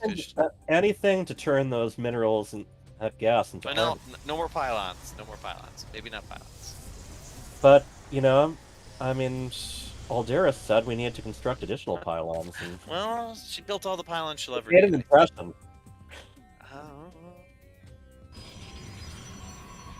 Yep. 5 more on the way. I think she'll be able to max out pretty close. She's finished with these. Now, if we still had mothership cores that were able to charge those pylons up, we would have quite a scary force here. Yep, 4. She's going 4 Stargates this time, not 3. Not 1, not 2, not 3, but 4 Stargates. So she's kind of stuck on 2 bases again. Kitty Cat's got her 3rd going. A little ball of units for Kitty Cat. Spire. She's gonna have Spire. Those shoot up, right? Spires don't shoot up, but they do enable you to create a thing or two that does. Yeah, and Hydralisk Den. So Kitty Cat won't be. She'll be able to shoot up on all of her attacks this time. There won't be any relying on the biles. She's building a. Did she build a spine last time? I don't remember her building one. I don't believe she did. I think she's definitely learned a thing or two from the last match and adapting from it. A spine? Well. Oh, I thought you might have. I said spine, not spire. She's building a spine up front. And a spire. Yeah. 2 spines actually, but yeah. Where's the second spine going? In her main? Yeah. Top of the ramp. Oh, kinda. Kind of interesting spot for it. Case of run-bys. Yeah, I don't think either of them really favor run-bys. I think both of them like big army move-outs. So, you know what's interesting? What she has all these pylons, but she has none to build any defense around her 3rd. Yeah, I mean, that's true enough. Yeah. That's another pylon. Huh. Pylons are the name of the game. Yes, she really likes her in-base pylons. But she's teching up. Ooh, speed this time. She's got to build some. Carriers look at that! done. 4 Yeah, we got carriers. carriers this time, and Yeah. those take a little bit of attention to deal with. You want to be very choosy on whether you're attacking the interceptors, the carriers themselves. They're also much harder to bile down. Not impossible, but harder. Kitty Cat's gonna have things that shoot up. Unfortunately, if she goes 4 at a time, 4 carriers, gets her gases taken. Keeps probing up. Yeah, she's definitely got plenty of minerals for interceptors. She just needs a little bit more gas going in. Right, if she can get 8 carriers up, that's scary no matter what level you're at, yes. Yes, that is a very A-movie-and scary army. A Kitty Cat's got the stuff to deal with it, but Hydras kind of melt. You need an overwhelmingly large number of Hydras, and even then, 8 carriers kind of just kill the Hydras. She's got the Spire, so once she knows about that, Corruptors are probably the way to go. Right? She's sending a scout out. I really like this. Yeah. Keep moving. And you want to know what you're dealing with. She has all those pylons in the front base, but she doesn't have any defending her third. She is researching thermal lance this time, though. So those carriers are going to be ready for prime time. Yeah, she built flux veins, which I'm a big fan of, but she didn't build any void rays, which is probably the right move, to be honest. Oh, yeah, I mean, she doesn't really know what she's dealing with, but carriers in general, they're pretty good all around. Sign Kitty is Cat's timing got a on. really. Kitty Cat has a really good scout, actually. That was really well done. Her vision, basically, she knows what's going on. She's not. Cyan says that he told Kitty to make Ruptors and Uber to make carriers. So I think his strategy is to manipulate things in the kind of match he wants to watch. I don't. If she saw the carriers, I don't know if she saw the carriers. Yeah, and unlike structures, Fog of War covers up the units once you go away again. Yeah, those are mutilisks. Those are not the flying unit Zerg want against soon to be 8 carriers. Mutilisks are usually something you want to use against things that aren't going to be firing back, and those carriers are very much going to be firing back. Yeah, I really like this for Miss Uber XL. Yeah, and I've seen her make the most of a Skytoss army before. You know, sometimes she struggles to get it up and running, but this is a real golden armada she's got here. Yeah.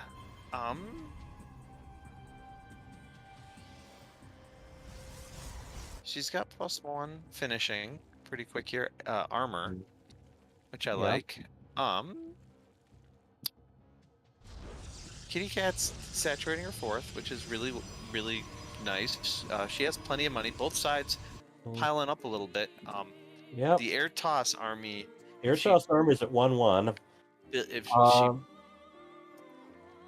Mutilisks are 0-0, and but the Hydras are 1-1. The Air Toss is 1-0 right now. One Air attack. Toss? What do you mean? Oh, did she? Oh, you gotta click on a Tempest. The carriers don't show their attack upgrades because the interceptors are separate. It's very weird. No, you're. I'm looking different. The armor hasn't completed. It just completed right now. Now it's 1-1. All right, now it's 1-1. Okay. Sorry, I was looking at the Tempest, which has two separate attacks that it keeps in different boxes. Right now, the Tempests are a mistake here. Unless you've seen something massive or CG, Tempests actually have really crappy DPS. But 11 carriers really carry that through, and the Mutilisks, especially if the Colossus even get 1 or 2 swings off, I think that's going to go pretty well. Also, that is an intimidating little Kitty Cat moves out at 200. Last time she moved out. Oh, but she's not going to be the one moving out this time. She's not with. Yeah. Miss Uber XL is going to come and say, "Hey, Right. two can play at this She's game." not wasting any time maxed out this time around, and Right. She's got to keep she's got to building try to stuff. keep them. Yeah, she's also going to try to keep them together. But I don't know. I think this is pretty dominant A move army here. Yes. Now Yeah, she's going to eat some piles again. Yeah, but there's still a question of getting out of the way of those. the thing about it is carriers can actually tank quite a few piles. And as you said, they don't tend to clump together as much either because the interceptor is doing the attacking. Right. Alright. So those yeah, Hydralisks I don't think are long for this world. No, she's short on things that shoot back now. So now if she loses this one, if Kitty Cat Gamer can pull this one out of her hat, I think you just crown her code B champ right now. She's got That's not my call, but I will submit that request. She's got the tectonic disruptors, destabilizers, I think it is, for the Tempest, so yeah. they're going to shred the Tectonic buildings. Destabilizers. Yep. Yep. And Yeah. did I see a GG? Or is that a No, GG? I don't think there's been a GG either, man. So we might have some bad blood in the Cyan household. I can hear them both doing their best parting imitation in the background. So, game 3. Yeah, that one not as back and forth. One, they got their armies up, but one army was pretty well built to handle the other. Us ape tosses, and I speak as a classic ape toss. You let them build up too much, and the ape toss can just aim. That's why us ape toss do it. So I think And as they point out, Cyan said he told Kitty Cat Gamer to make corruptors, but it's not what she ended up making. So maybe this match we're gonna have a real corruptor flock. I think that Kitty Cat could probably just build a little sooner and A move at 150 supply. Well, the classic piece of advice that really angers anyone who hears it is, the best counter against a Skytoss army is kill them before they get a Skytoss fleet going. Our opponents have taken that to heart in this. Absolutely. Yeah, I think. Absolutely. I don't know if I'm gonna get a single Skytoss army the whole season. I don't know. I've got a few defensive tricks up my sleeve, so I'll see. We'll see. But going into Moon Dance, is everyone ready? It's a marvelous night for a Moon Dance. Yeah, I think it's a half moon tonight. Yep. So this is pretty typical as far as where the expansions are, except for the little one in the pocket that has a lot less going for it as far as minerals and. What do you think Cyan's giving her advice right now? I think he is saying that she should throw the ball to the shortstop.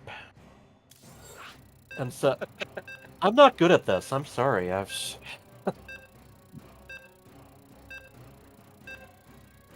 It might have been "Don't make your mom too angry." We all have to live with her tonight. Well, yes, indeed. So, yeah. I hope this is his back and forth. Season 6. This first game, not kind of the switching in the second game. At the very least, they like to let each other build up. Now, at the bottom, the Red Zerg. She is. Kitty Cat Gamer. And her Protoss opponent. Tied up with her, it is the blue Protoss. It is.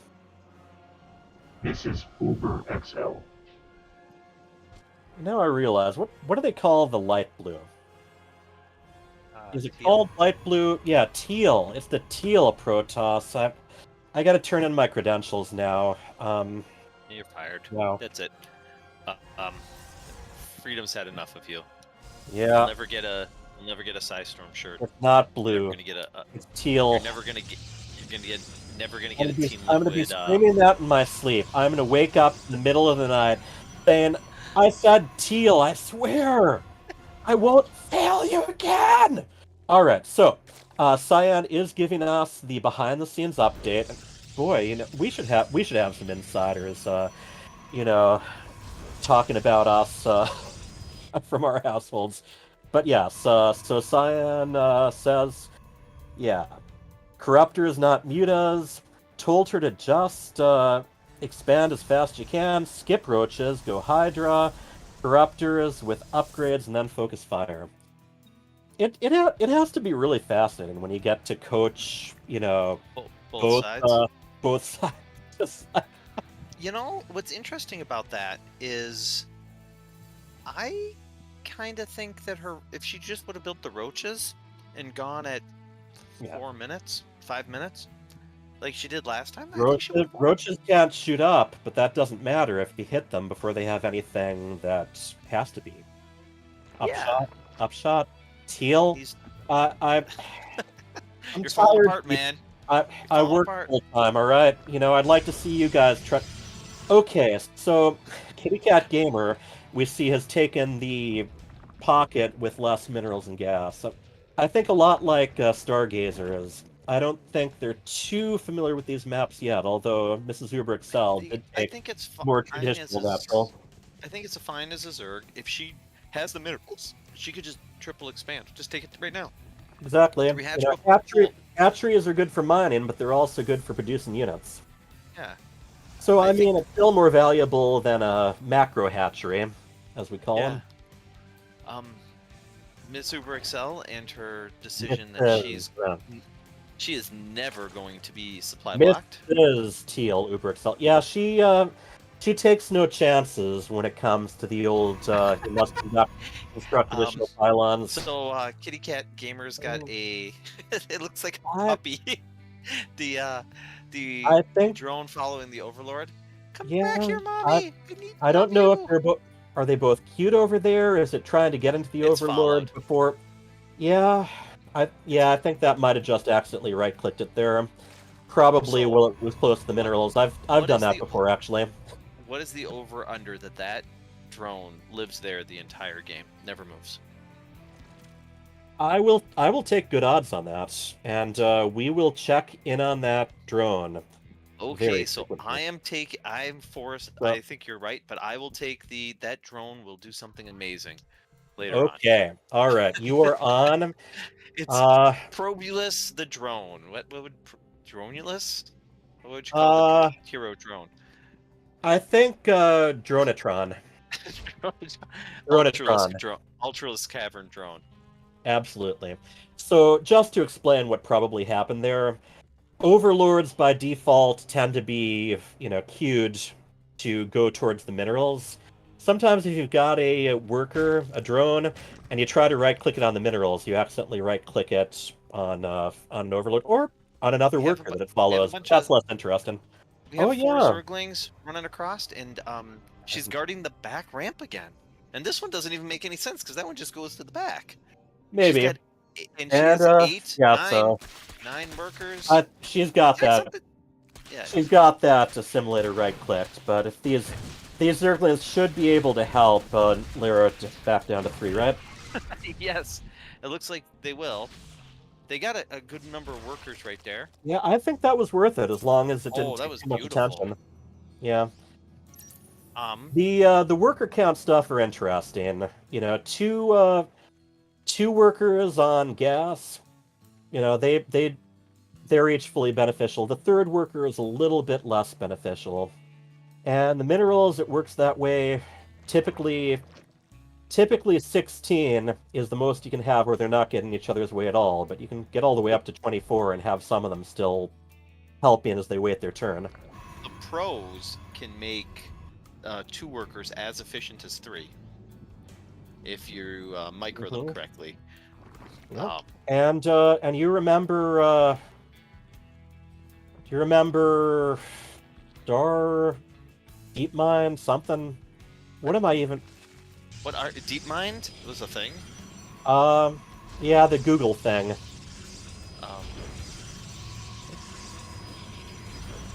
Dargo. Oh man, what was the name of that big deep mind? Okay. And KJ gave us an LOL, so apparently we're filling time pretty well. You must construct additional pylons. You must construct additional Stop it, you. pylons. You must. This is, by the way, look at the difference. One's at 54 supply and has 136, 142. And the other is supply blocks at 44. But yes, you remember the old deep mine stuff where it oversaturated all the minerals because that was, you know, through constant rapid fire play, that seemed like a pretty good idea. But yeah, it's even though it shows them in the red, that's a change they made when Legacy of the Void came out. Technically, you still get some benefit up to 24, but honestly, they're still getting in the way of each other a little, so you might as well expand at that point. So, our hero drone, Dronatron, is still hanging out with the Overlords. He's made a lot of friends. Yes. I mean, doesn't that look like some really lucky kid whose father bought him a whole bunch of balloons? Yeah, it does. I've got a crazy idea. Why not buy her the whole bunch? It's kind of like maybe a kid at the adult grown-ups table. Oh, spoiled it, and now I owe you. Now I owe you whatever. What's she gonna whatever do? vague thing we didn't get around to betting. I was just gonna. Mine. I was hoping it was gonna be a building. I thought it was gonna be a proxy hatchery myself. Well, the important part is that Dronatron. It'll be so hard to keep track of the almighty Dronatron now because there's, you know, it's a lot easier when he was hanging out with his Overlord friends. Now he's just one drone among a bunch of them. Now, So right back to here, the game. yeah, back Despite to the game. The fun. I think Kitty Cat Gamer is dead. Yeah, we are getting to that same point with Colossi and Carriers right now. Three base. She looks like she's gonna take her fourth. Colossi are coming out. She's laser And giraffe Mrs. on the Uber ground. Excel also has a supply lead. Yeah. Really notable supply lead too. Kitty Cat Gamers. And it had an expansions. Yeah, is actually short gas. So she's gonna have to take her gases. She's building a corruptor, which is right. Right. But, you gotta have gas to pay for them. She's Yeah, got minerals, so she can build as many Zerglings as she wants once she has the Overlords. Zerglings, she can build them. Zerglings aren't great against Carriers, no. But I was gonna say Zerglings probably aren't the answer, and but also then that again, would use minerals that are minerals sitting there doing nothing also aren't great against Carriers. drones. Drones can be Yeah. turned into spore crawlers. Spore crawlers can They shoot are. up. Yep. Drones can also be turned into extractors, Hatcheries. which can mine gas. Hey! Drones are really useful. I love Dronatron. That's what Dronatron is, our new hero. All hail and glory to Dronatron. But the 3 carriers, 2 more in production. Yeah, Laser giraffe. that one Tempest again. Yeah, I'm not a big fan They of the Tempest, get but they get bonus damage against Broodlords, but we've never even seen Hive Tech in this game. right. So the other thing that's difficult about this strategy for Kitty Cat Gamer versus Miss Uber XL is that corruptors are good against carriers, especially if And you get like Colossi. Green Pyre number where you can start one-shotting and diving in and diving out. The problem is at low APM, they actually just end up shooting the interceptors, and they're like expensive hydras. You gotta right click those carriers, and they're really big, so it's easy to right click them. It doesn't take a ton of micro, but it's something you really got to keep in mind. And all that time, you got those stalkers shooting the corruptors along with everything else. Right. So, Well, the stalkers, you know, I would say no. I think the Tempests aren't the right move here, but I don't think it matters. I think she's gonna just jump out ahead. Kitty Cat, if she's to make a game out of this, she needs to actually double expand right now, get the larva, start getting the gas up, and it's a pipe dream. I really think this is a I think this is she's letting Mrs. Uber Excel do the same thing she did last round.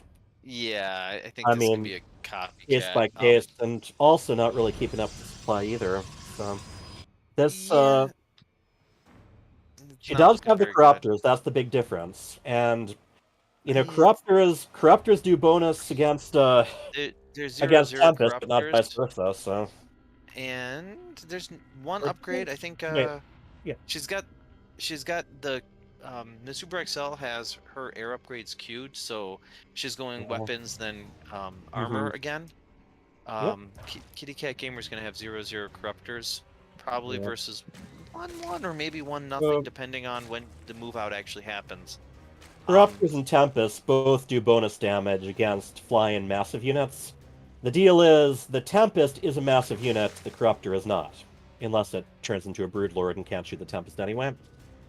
Right, I So, don't think it matters. I think yeah. the only thing that matters is the control of, well, she could overbuild the Tempests. That's a way to lose Does because seem like there's a lot coming. if she Now, overbuilds the Tempest, the Corruptors, an A move Oh. Corruptor will. Oh, speaking of if A she's- move, yeah. I The mean, thing I don't think there's enough answers to them. No, I don't think so either. Like I said, I think Zerg, Corruptors have to do their damage before they die.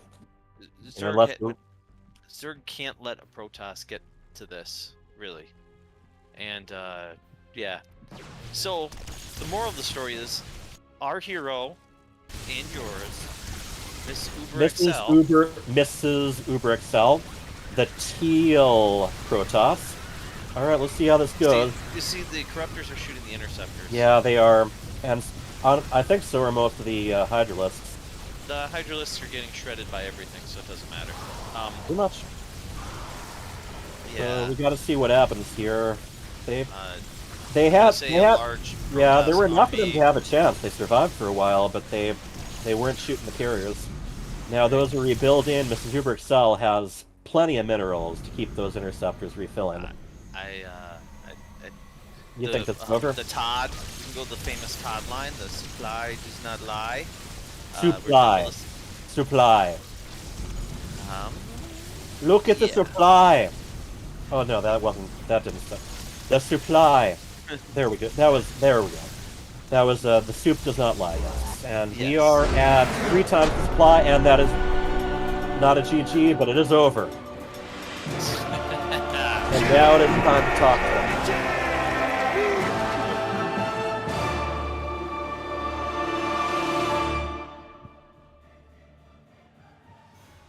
All right, that was game 3. Yep, You guys we called made it the really final well. round there. Yeah, let's bring him in and let's go chit chat with these guys. All right, they're here now. Let's ask them some hard-hitting. So we had a very back and forth first game. Game 2 and game 3, Golden Armada reigned supreme.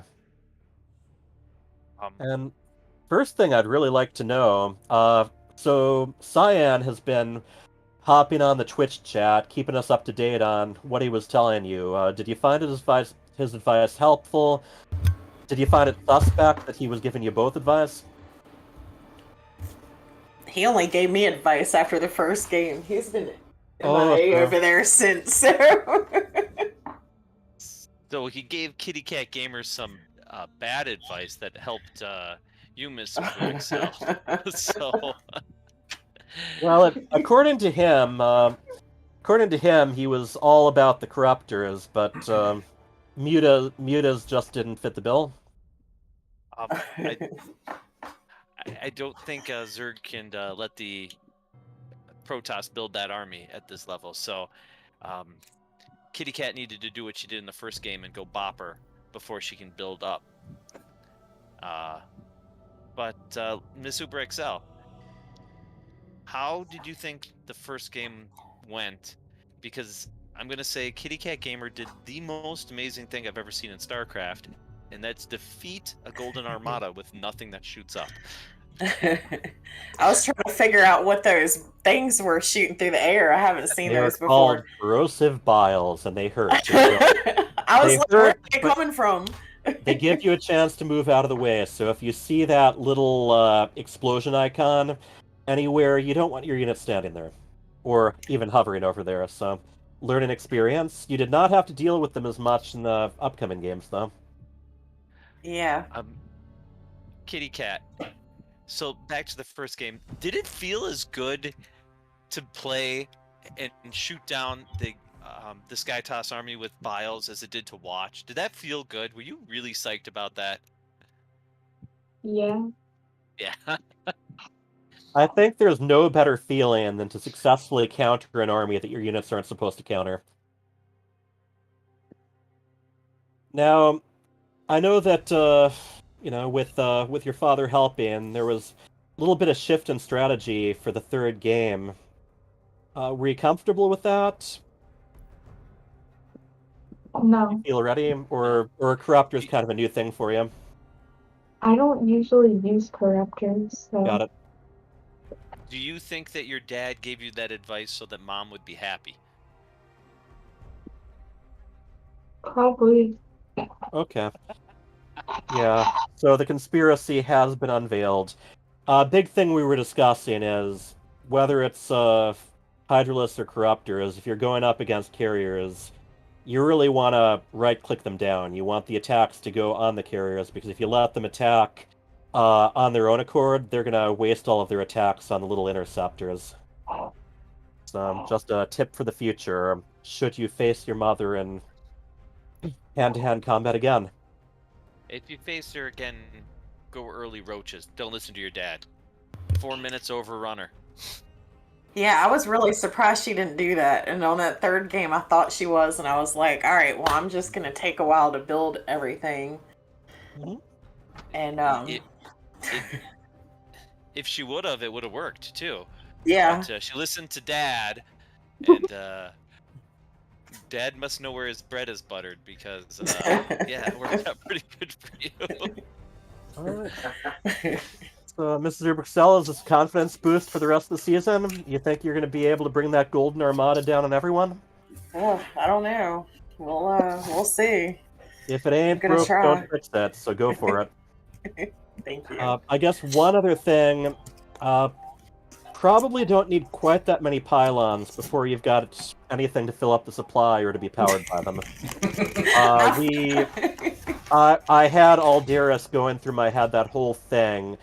I heard that alien voice telling me that I must construct additional pylons, and I'm like, let her take care of it. I get so sick of hearing it tell me that I have to build more pylons and everything's paused that I'm way ahead of the game on those every time. It's been interesting. I know that it's been a meme ever since 1998, but it's only been recently that people have been explaining why it stuck with them, and that was just that they were so annoyed at hearing it. Yeah.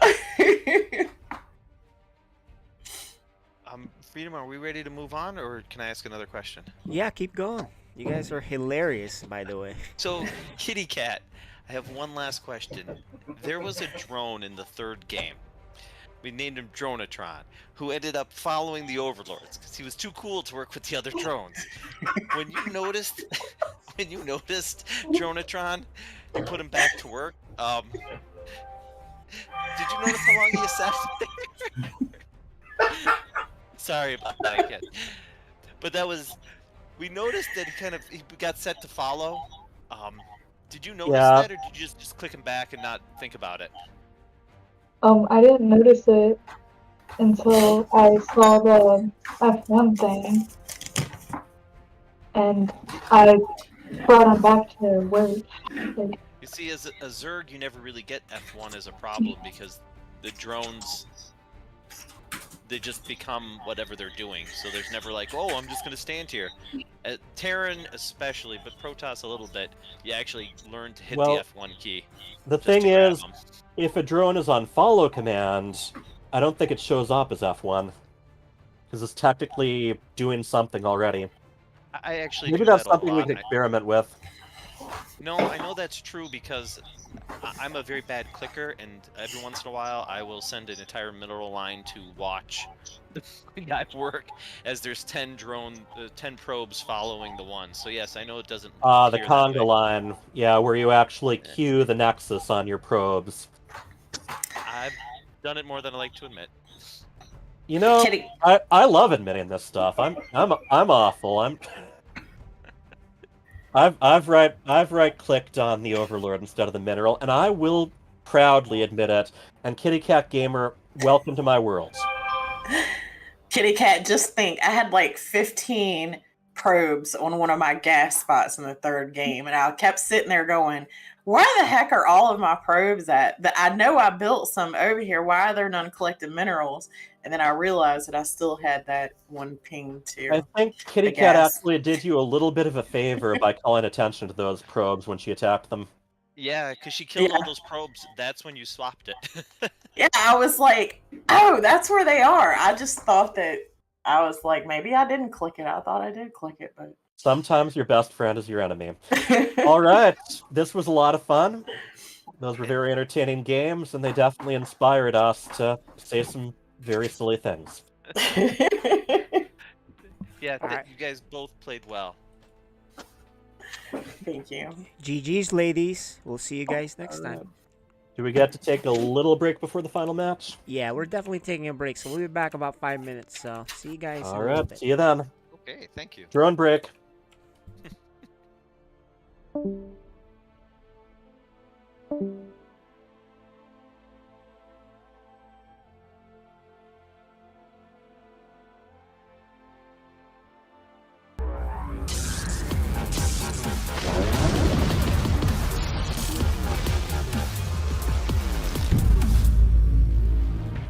And making 12 overlords to deal with it.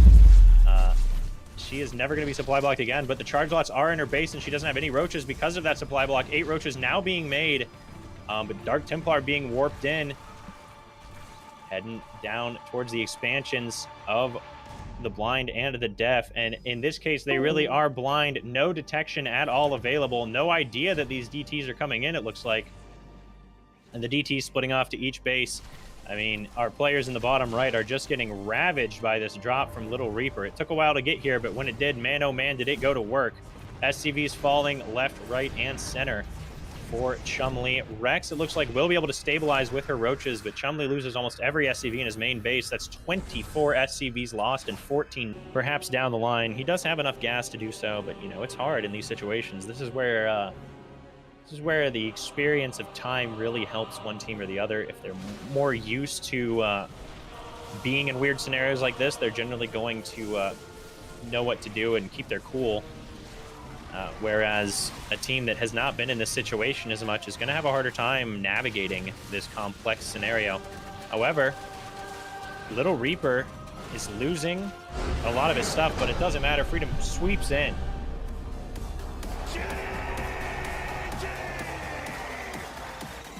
Disruptors are a little ambitious, but he might be able to pull it off. Oh, but here comes the Flood. I'm not sure if Freedom has enough to defend this time around.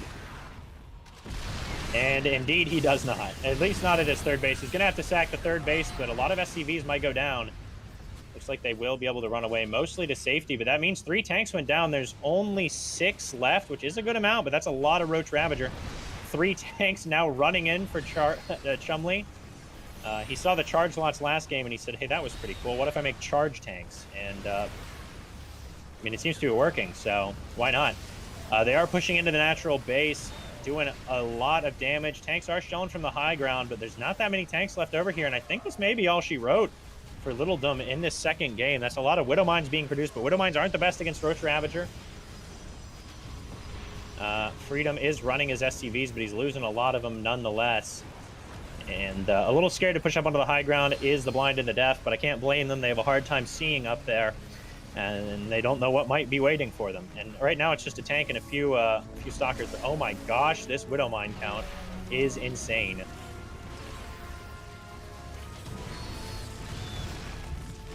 Now, of course, you can outrange Widow Mines with Hydras, but I think they need the upgrade for it, and I'm not sure they've got that. They're fighting until their last breath, but I think they're about to draw it. There's really not much left here. Even if they do manage to shut down a bunch of the mining of the blind and the deaf, there's just so much army left for their opponents. And GG is called.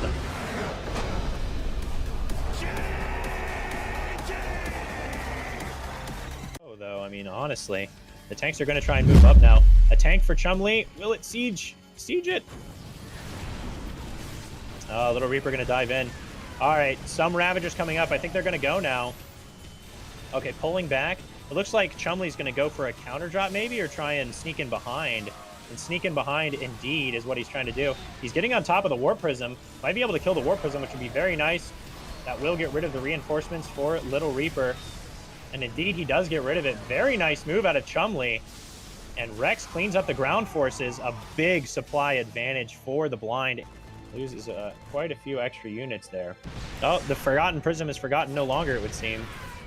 They do manage to clean up that one DT, but the turret? Oh my gosh, he runs back into the turret range, and then 2 seconds later, the turret burns down. That's very unfortunate. However, not dealing with the Warp Prism means the DTs are just going to go right back to work, and not going to do anything about them. Good harassment. Oh, a big fight happening on the front side of the map. Freedom's forces catching out a bunch of Rex's army while they're back home macroing or something along those lines, I have to imagine. Divide and conquering is definitely happening right here.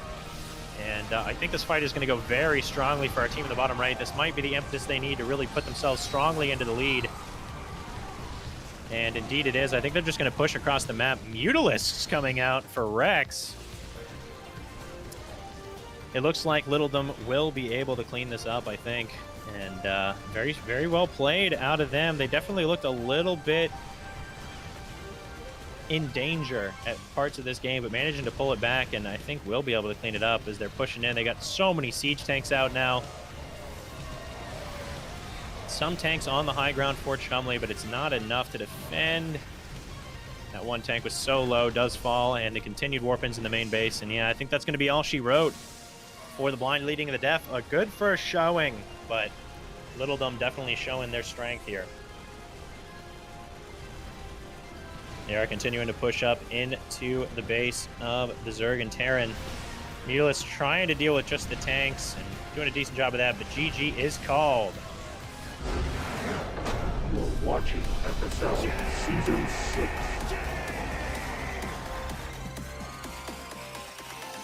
Those in the near future, but a drop on the other side. All right, we're back now, guys. Thanks for waiting. Our Code S match. Let's bring in the casters once again. We are back with Hyper Turtle and War Bunnies. What's up, guys? Wontons. My wife cooked wontons, so sounds yummy. making the most of that 5-minute break. All right. Yeah, that was a long series. Code B is hilarious, fun to watch, but does take a while. I'm seeing a lot of positive reactions to Dronatron. I think we should start marketing some plushies. Yeah, why not? Dronatron t-shirts or something. Yes. And here, Bunny, as I'm inviting you into the lobby in game. Oh. All right. Yeah, so... this match should be very different. Yeah, this is the top level, right? Code S. Yes. The top level we got here. DLS Mizel, Sir Maligan. We're gonna bring him in, but before I bring him in, tell me what you think. I'm just hoping that we see the players that I know they both can play. I hope they're both playing in good form. Yeah, I'm sure Mizel is in form because he's been preparing. He takes this pretty seriously. Now, Maligan hasn't had time, so I'll give you some insight. I played with him like 5 games the next day. Yeah. And he was terrible the first game. Second, third, fourth, fifth, 6 games, he was fantastic. So let's see if that 1 week off, even from then and now, he's still decent, right? Let's bring him in. Yep, absolutely. All right. All right, we are ready for our Code S game with FSL veterans Sir Maligan and DLS Mizel. Hey. Welcome. What's up, guys? Hey, what's up? Good seeing you guys. This may be the revenge of the Maligan, or is it Mizel's uprising? I know, right? If all goes well, we might be promoting him from Sir Maligan to Duke Maligan, or maybe even Lord Maligan. Lord Maligan it is. Lord Maligan. Maligan, why don't you tell us the history of your name? Yeah, my name back in the day I was big into knights. Hmm? And then I picked Sir Maligan because Sir Maligan was the Black Knight. He was always the bad guy. He was the bad guy actually. He was against Lancelot and King Arthur, so it was. So we And again then have a when bad more, guy and a good guy for this yeah, matchup.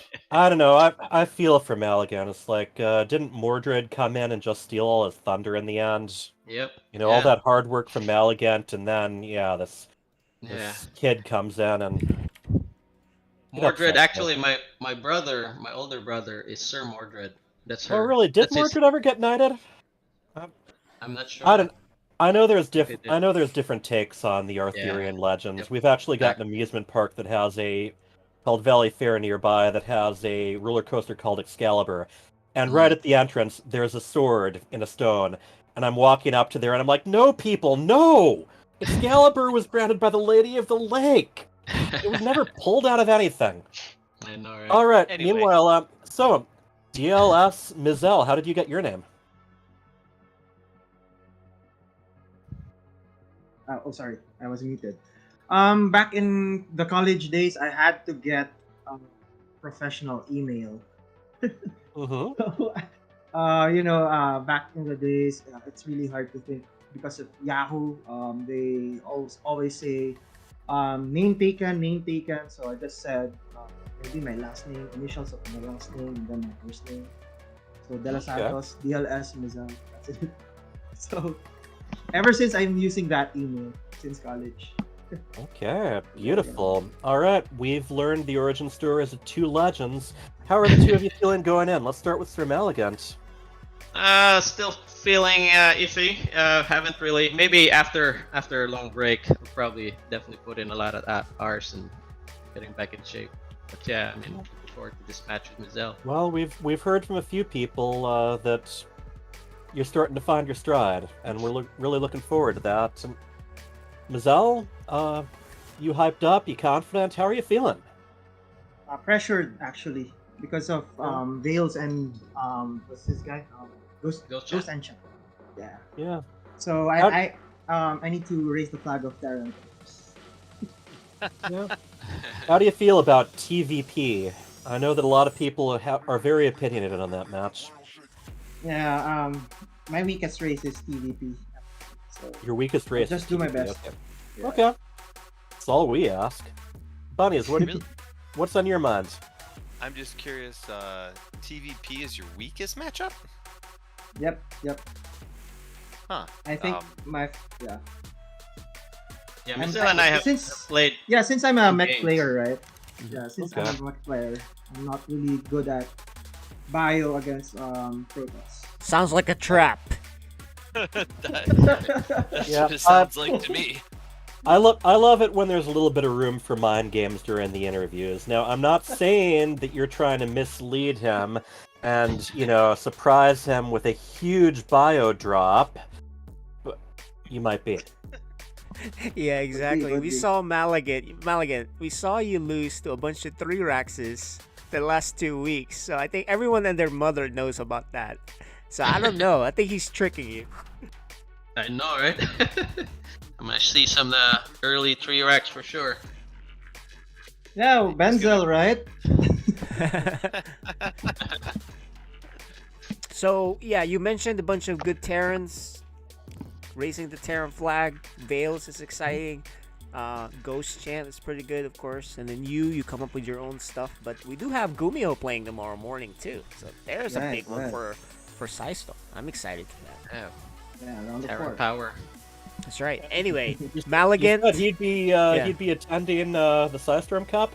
Well, he Maybe changed his we'll see. mind. Oh, 'cause okay. The timing, right? He has to get in here two weeks early before DreamHack, and so the Blizzard ticket, right?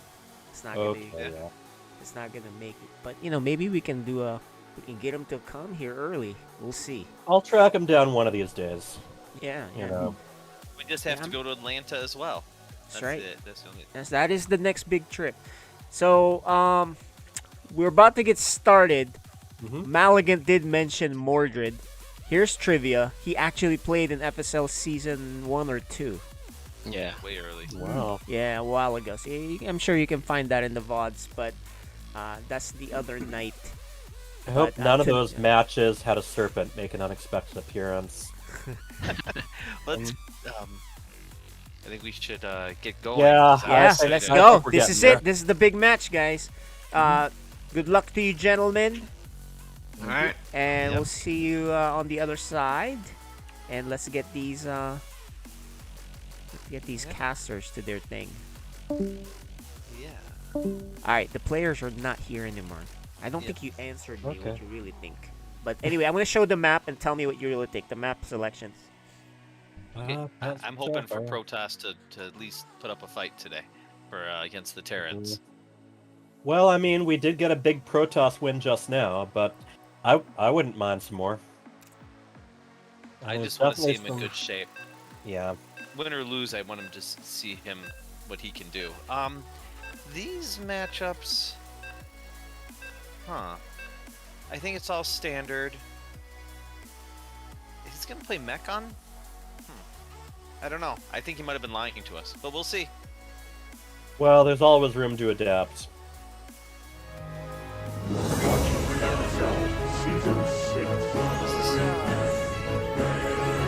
No, let me start.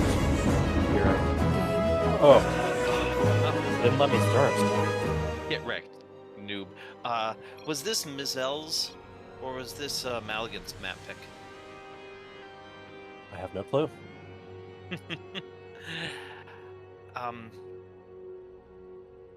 I'm just having fun reminding people that there were Arthurian knights who did not appear in Monty Python and the Holy Grail. Okay, let's go. All Back right. to it. Okay, take a deep breath. And this is actually blue this time. It is not teal at all. Stay teal. Stay teal. It's a long one. Game resumed. In the upper left, the blue Terran, he is DLS Mizell. And in the bottom right, the purple Protoss Knight, he is Sir Maligan. Alright. Pylons, bloody bit That's an bit odd of an early pylon guess. Yeah. I'm seeing a barracks that might not be built at the top of the ramp. What do you think? No. Oh, Barrick's gonna never be mind. close to top of the ramp. Okay, there goes my credibility right off the bat. Yeah. Yeah, but yeah, it's what weird is 'cause I think that's just the route. He's an early scout right there. early scout and early gas? That's interesting. Yeah. You think that would have been for a Reaper with the gas early, but this might just be full mech. There's a couple spots where you can get your tanks in position. You can't hit the Nexus, but if they build the wall up front, it can be really hard to break out as a Protoss on this map. Siege tanks get to fire over quite a bit. And yes, of course, this map has a lovely gold patch in the lower left. I haven't seen it taken very often, though. No. One of the things I don't like this map as a Protoss TVP is there's a large space to the top part of your map in the Reaper the Reaper cliff right there. And it just feels like it's an easy spot to ferry. Okay. But Yeah, I don't know. The thing that weirds me out about this map is that high ground in the upper right that has nothing there. I'm in very defensible position, but there's nothing to defend. Alright, so there's that factory. We'll see how much mech he has to make. And, okay, he's checking for the golds. yeah. You know. Well, Oh, you got wow. the probe. Yep. And we got... So it's kind of a 1-1-1, but CC before. I'm not as familiar with my Terran builds. The gas was very early, but he didn't go to a second. Is this mine drop? Or is it defensive? Maybe it's a delayed mine drop? I don't know. Maybe. I don't know what I the mean, Terran's doing. whatever this is, we're gonna learn a lot about it. Yeah. Oh, adapt, and it made it past the supply depot. It'll get a full scout here. Oh, and even delay that airport. Yeah. Yeah. I think Oh, that mine might have if- something. Yeah. Yeah. If No you pulled press- that into the Yeah, exactly. the SCVs, it would have been a little bit better. You got to but, do some really quick thinking, but when you notice a mine's targeting you, sometimes the best thing to do is, you know, how do they say? I want you to move as close as possible to that enemy fleet and engage them at point-blank range. The opening, kind of standard. Yeah, we do have Stim researching, so he's at least got some plans for his bio. Yeah. You know, at least defensively, we'll see. It's a weird opening for the Protoss too. Yeah. I think it's gonna hit the notes eventually. Right. Getting a couple of observers out, probably one for defense and one for scouting, but I think this is anti mine Anti-mine, drop. He thinks yeah. this is mine drop too, which is what I would have assumed. yeah, the mine's hanging out at home. Yeah. There's the first medevac, though. It got delayed a little bit because of that adapts clever maneuvering. There are 3 mines, so this could be a mine drop. Yep, there it is. Okay.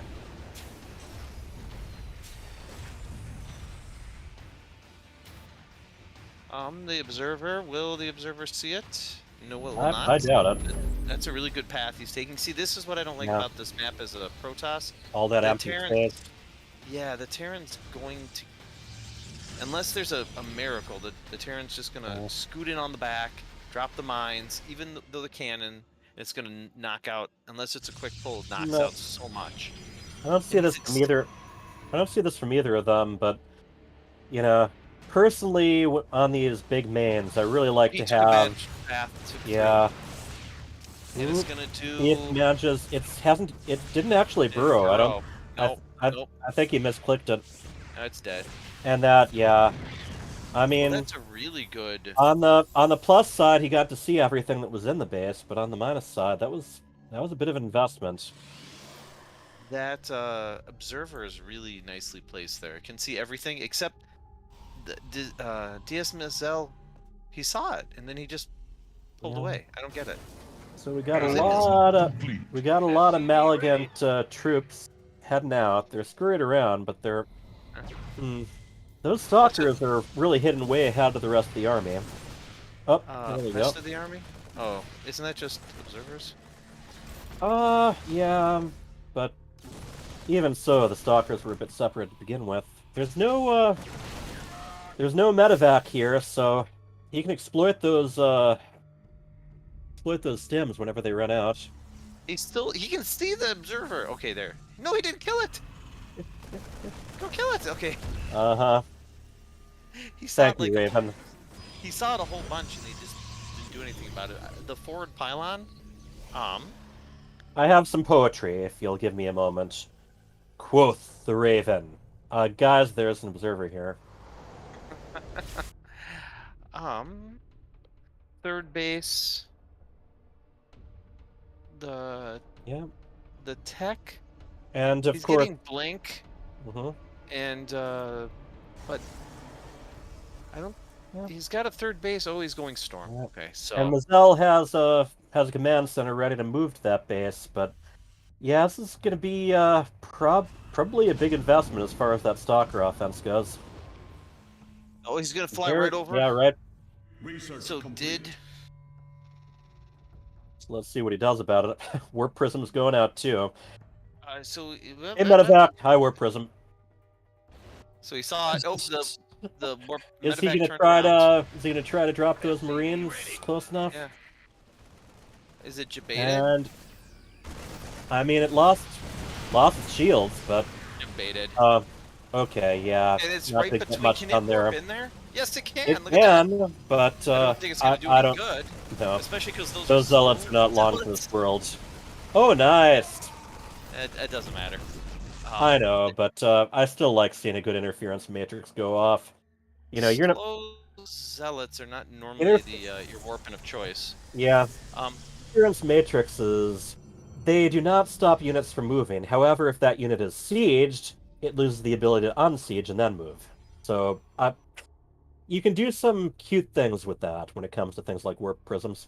you could have just stemmed under that and killed it, but it was I still know, fancy. but yeah, I'm giving his points for style. You do like fancy things, I even to your do. detriment. Oh, absolutely. You know, this is the fancy Star League, isn't it?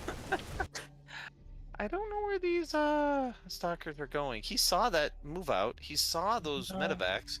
He's got nothing at home. Hmm. I don't know if I like this move. Indeed. Yeah, that's a lot of stalkers kind of sitting at a potential expansion. Well, I mean, he can see a lot of the stuff going up. He's just gonna get dropped to death here. He saw it. Yeah, and Oh, Blink well, I isn't guess. done, so it's not like you can even do much offensive there yet. What But Blink is? yeah, they're taking their time Blink finished doing a the while ago. drop though. Yes, it does. It doesn't matter though. I'm Because, really trying to get the hang of these little, you know, panels where you keep track of stuff. Yeah. There's a fight going on, and I think the Terran is going to win on Yep. both sides. No, he's going to be driven back from his third, but he's going to absolutely shred. Gonna kill a lot of workers. I don't know if he's gonna be able to take out the cannon. Might be able to if he stems and gets through that mineral patch. Yeah, so it's going to be a big and then, weapon at home. yeah, the Stalkers, couple High Templar, are they did not destroy the orbital. The orbital flew off. So, I mean, they both took some pretty bad punches. I think Mazel still, you know, got out of that ahead.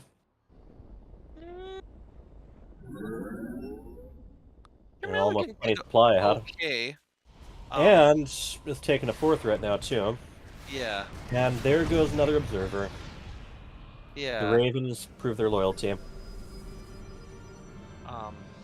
The problem is that he hasn't warped in any Stormy Boys. He's got 3 hanging out, but that's the only splash he has against a Terran player going And we're mostly we bio. just got the Ghost Academy down, and then meanwhile we got thermal lances for the laser giraffes, about halfway researched, and charge is finally being researched too. That is a benefit. I don't like this move out for our Protoss here. The Terran has more. Yeah. And that's not a good sign for the. He's really going to want to keep an eye on the Terran army. It's tricky. The Ravens, you know, are going to spot observers right away. That was ballsy, and he got away with it. Oh, sneak, sneak, sneak, sneak, sneak. Yes. All right. That's both, a planetary, though. Yeah. I don't think that would be worth it, especially without any workers to kill around it. He's gonna. Yeah. I mean, yeah, you can make the most of Blink and get out of there, but I would run right now. You better run. That was the opposite of running. It That's a was, money storm, but yeah, I liked it. That's all the storms. Oh, one more storm. Also money Cheeto dust, but yeah. Depends. They can. You gotta keep running. They gotta, run. yeah. David, and now Oh this my high ground's God! gonna come They are into your- actually using that high ground. It actually comes in strategically. play more than you think. Okay, I'm an FSL guy. I don't watch a lot of that amateur stuff with GSL or ESL. So. The zealot reinforcement here is going to. That paid off so much. Yeah, our Protoss really made the most of it. He's got a single stalker that got F2'd through, and he was scanning for the 4th, and he just kind of went through the army. But besides that, the medevacs are running back. The supply lead for the Terran is a lot in medevacs and in workers. Workers too. Like, he doesn't have a lot that actually shoots. He could jump this right now. He has enough. Even though the supply Yeah, I think looks... the Ravens are actually all gone. And the thing with the siege tanks and the liberators, they can defend really well, but they're not very good at chasing stalkers down. No. All right, So Maligan he's got is his starting fourth base to. Yeah, up he's. and running. They're both actually just starting to get workers their fourth bases. Right, but I think Although I think Maligan's gonna come and bop the fourth base. Oh, that's gonna be a mistake right there. oh boy, yeah, that medevac never knew what hit it. That's not a good spot to siege your warp. Yeah. You gotta run away with that warp message. Probably should just run away with everything. Yeah, as we mentioned in the past, Those were some good lasers right there. there's a lot of little spots to try to take advantage of the high ground versus low ground. And siege tanks are especially good at that, of course, but yeah, just they're both dividing their Maligan's attention. probes. Oh, okay. He's got a ghost ready too. Is he gonna get yep. EMP on some of the stalkers anyway. Storm. The Colossus, well, the Storm and the Colossus are making a pretty big difference. Got, yeah, the Vikings didn't last too long, and they didn't manage to take out the Colossus either, but yeah, this might be an overextension. That's quite a big overextension. He's gonna lose everything. Yeah. Well... Did it make it back? It did! Cheap Protoss freebies. Listen, we need an undo button. It's a very Alright, well, he's got a couple batteries, couple cannons here. They both took some losses, but Protoss is way behind in supply. Yeah. You know, as you said, you know, not all of that supply has guns, though. Yeah, it's only 3 medevacs, though, now. It is 80 workers, so, you know, that's nice for the Terran. Terran's gonna get the gold. Alright. It's gonna be uncontested, and I think this might be a slow death for our Protoss, but, Yep. Once the siege tanks and the liberators get close enough, and they can just anchor themselves down. How many production facilities does he have? Structures. He has only 8 gates. That is a little light on the gates. He has 3 stargates, so but they're not doing anything. So, oh, he's waiting to build carriers with them. That's sensible. Is he gonna build them? He's just gonna kind of die. Laser giraffes doing work, but I think this is it. I think the Protoss has a solution, and that's a hit 2 little letters at this point. Ooh. That's deep, man. It's the Z. Might be time. Z. Come on. Land the Vikings, man. Land the Vikings. I want to see those Vikings hop down and kill some probes. Yeah! See, that's the moral of the story. If you want to land Vikings, land them when there are no Ultralists around. Yes. I think at double the supply. Oh, not double the supply anymore. Ooh. 44 supply and He built Tempests. Huh. I don't know. I mean, I'm not an expert, but Tempests tend to disappoint me. Tempests disappoint everybody. Yeah. They're like a guy drinking beer when he's 40 years old in his mom's basement. Just a disappointment. They almost killed a Viking though for like 15 times the money. Quick trivia fact: the movie Forbidden Planet was meant to be an adaptation of kind of sci-fi adaptation of Shakespeare's The Tempest. I think it survived longer. Okay. Do you know what we're doing in this game still? I think thinking about the next game. That's what I would assume. I mean, there is warping in to be done, and I mean, you hate to give up when you have like 1,500 minerals, but looks like he's going to be eliminated. Protoss, clearance, sail, everything must go. Hey, caught those Marauders off guard. I'll give him that. He did. And You know, if he had any he's Nexuses left, he might have a chance. I find that the games where one person is mining healthy from 4 bases and one is not mining at all. There's 2 letters. Are those the ones you had in mind? We have 2 bids. But I will say that Maligan looked way better than the first couple series. Yeah, You can tell that he hung in there. His moves were much cleaner. And he was also more than ready for that line drop, too. Well, Yes. guys, Got off to a good start. Game 2 is on Inside Out. You're right. Maligan did look a lot better, but just not enough. He had plenty chances to win there. And you guys saw that he stayed longer. I think he's just trying to get more practice in. Ah, that makes sense. Yeah. Okay, Yeah, so what you're saying is that he threw that game so he can have a total of 3 matches. Maybe. That's what I heard too. Lull him to full sense of security. But no, he looked way better than he did the first couple of times. Yeah. He didn't transition to the late game as smoothly as our Terran friend, but his movement was much cleaner. He didn't look like a Code A player. He also really had for considering that these maps are still kind of new to a lot of us, even though they've been out for a few months. But very good awareness of how to take advantage of the terrain. He played very well. This one, do you think Proxy Reapers? I know that's not our Terran's MO, but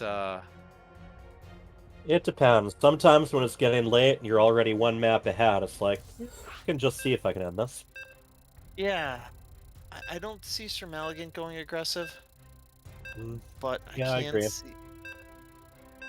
But as the Protoss, I don't want to be. That mid to late game against Terran is really grinding, and Mizell is quite good in the late game, so Ghosts and Ravens really hurt the Terran army. I mean Protoss army. So, Speaking of armies, in the lower left, we have the blue Terran up ahead 1 game. He is DLS Mizell. And his opponent. In the upper right, the red Protoss. He is called Sir Maligan.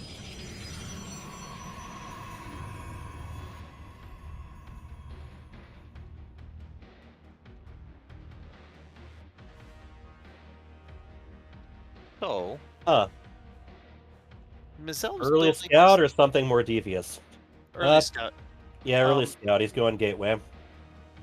So he's building he's expecting the Terran to go mech with the Hellion run bys with the stuff there. He's not expecting Reapers. I like the little harass. It's a fun little oh, you see he stopped him from When you're a Terran player, it gets on your nerves. I got it anyway. Yeah, exactly. Having to keep swapping them out. So, now, even if he loses, we're gonna count this as a half a lost. Gas still king. Yep, that's exactly right. Because he stole that gas. is Sir Gas Steal. So Sir Maligan gets like a quarter point out of this at least for the gas steal. Yep. You know, it is amazing, but people are really listening to me these days. To their detriment. Hey, you know, if I can lower the IQ of the general StarCraft public over the course of one evening, I'd be foolish not to. That is correct. He did, you know, the Terran did the classic David thing where he clicked the SCV on the probe, and just whatever the probe's doing, I'm just gonna do that now. So yeah, it depends. Sometimes you just don't want to have to constantly keep tabs on it, but yeah, costs you a worker that keeps itself busy for a while. So yeah. Now, as far as the gas steal goes, I think typically gas steals are frowned upon a little bit more when you're using it against a Terran or a Zerg than against a Protoss, but it works it okay does against still... meching. If you yeah, know... exactly. That's what I was getting. Is the Reaper gonna get away? The shade follows. And then it stopped following. And then it went the wrong way, and then yeah, it gave that up. was the And then tail it of the gave up and shade. went home. Yeah. Then it gave up and went home. You know, shades don't live very long, but they have a lot of decisions to make while they do. The SCV is following the probe again. This time with a canister of gas. He looks like he's got a beer with him. He's gonna go pick a bar fight. But he's going. Thank And God there for is cold fusion. an starport. And is it going to be scouted? Is the starport? Yes, it is. What is his reaction to this? Well, they both have to decide where to go from here. That's my... well, Well, that's it's exactly on what I was my side of the car. thinking. Yeah, it's gonna finish.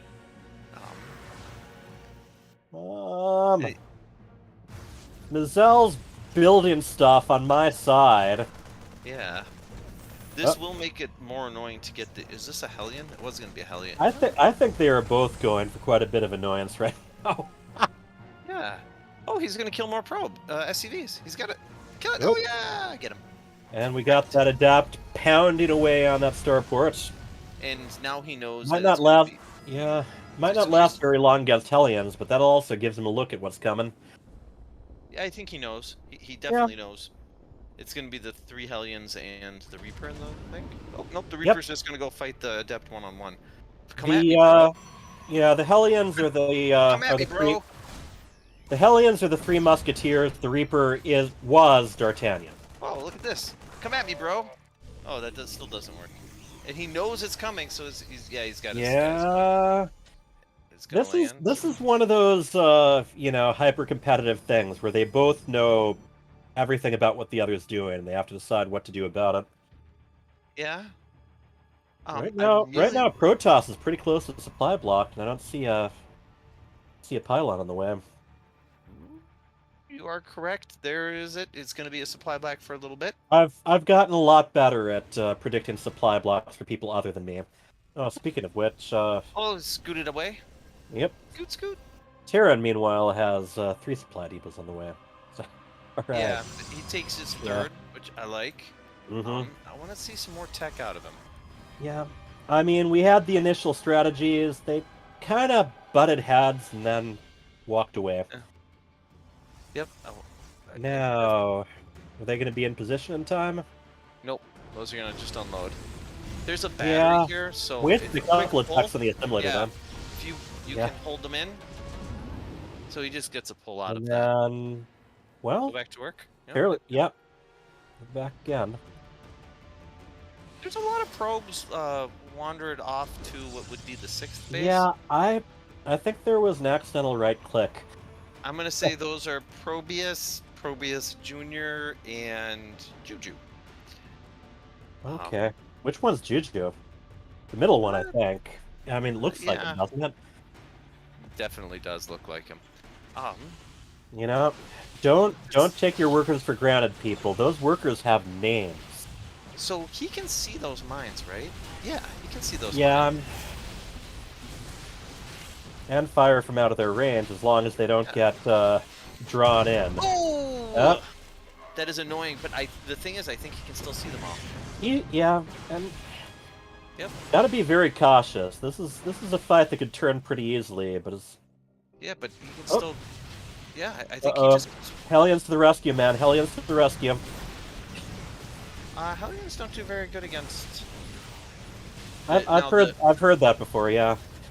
You've got to fight away from... You got to get away from the auto turret. Don't run back and forth in front of it. Oh boy, yeah. What was that? That was within range for a while, but... Oh, I think that was one of those classic moments where you right-clicked somewhere and your units chose a very questionable route. So this guy's a new guy. I wasn't looking. So he still has it right-click. Which building is clicked there? Not that one. Okay. That one. Well, now we know which one Juju is. It's the one that's sitting there at that that potential expansion. He still has one hanging out at what will be the 3rd. I don't know what it's doing there. Yeah. That Adept is the one that fought all those other guys. He's gonna get his comeuppance finally. Okay. So, I mean, these two players, they tend to make their moves at about the same time. We have seen a lot of times. They know each other very well. Is this drop gonna get stuff done? It is. I think and can he? He's not gonna react. He blink up? Or does he have to use the word? Oh boy! I'm looking Oh at the boy! other Oh boy! side. Oh boy! Oh boy! Oh boy! That Mines. wasn't that great of a hit. Yeah, actually no. I mean, But helps this that one the might helps it wasn't be, very because this one's saturated. oversaturated. Yeah. And we gotta pro And it. more stalkers to rescue. Shoot it! Oh, oh, no. Okay, so that didn't do that great. I think Maligan's Maligan's an okay spot, but I'd say both these attacks were high investment, low benefit.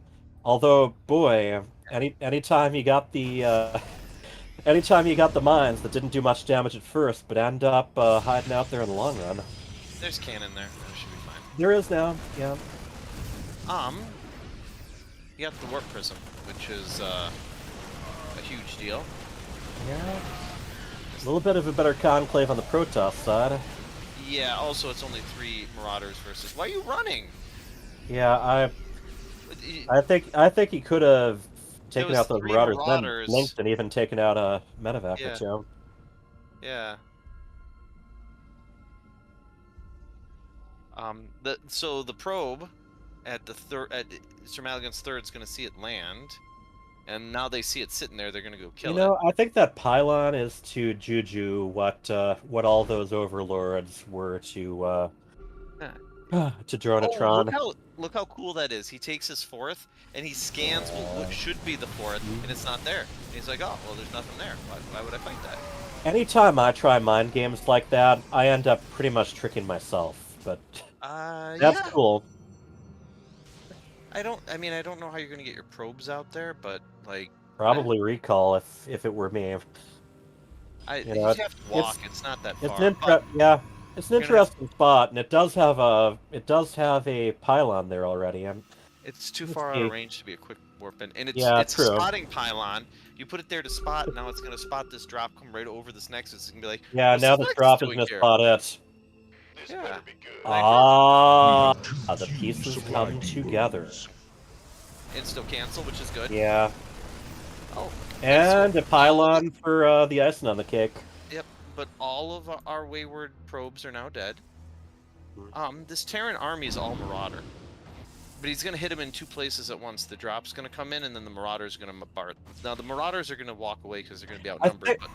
I think that dropship might have gotten scared away a little too easily there, but hey, you never know. You never know what's behind what you see. Right. He can't see that. Okay. Do the Templars have Storm? They do? How many energy? Oh! Yeah. Oh! And EMP is almost finished.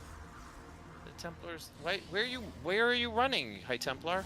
You just gave up your 3rd base. What are you going? Now you gotta go over the mine again. Oh boy. Yeah, that's a good position for them, for the Marauders and the Vikings. And...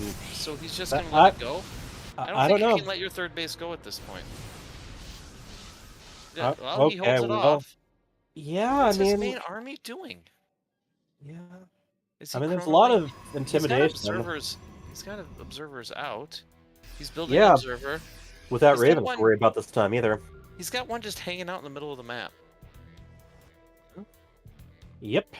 And Where's the other one? that's how you know he doesn't have 2. That observer is not sieged. Yeah, he's got a handful of them. Just Uh-oh. kinda... I don't think he has any nukes because I love. No! I- Oh, it's my least favorite thing in the Oh. history of the planet. I hate mines because of that. The scan mine combo just doesn't feel like it should work. I know. Jerk.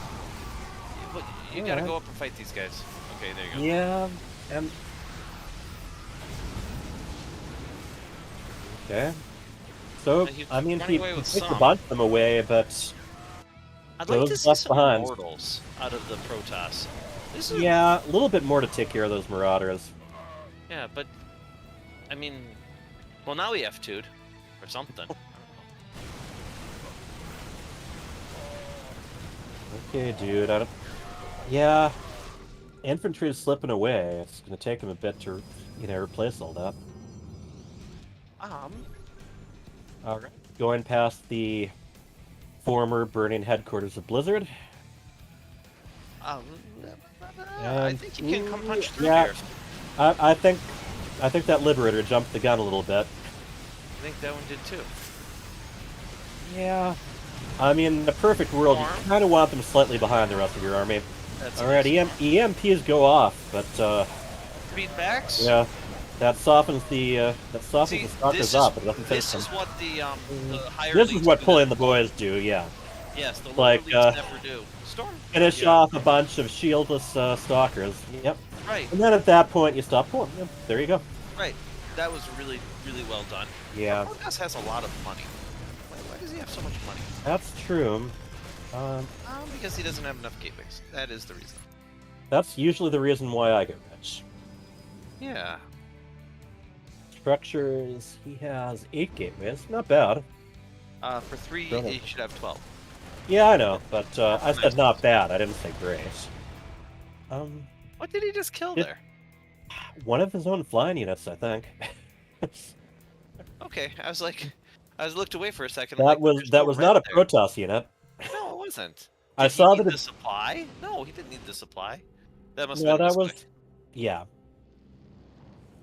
You know, Did he just load everything up just to unload them? I don't know. I think this game's taking its toll on both. They're both getting a lot of kills and they're both losing a lot too. Yeah.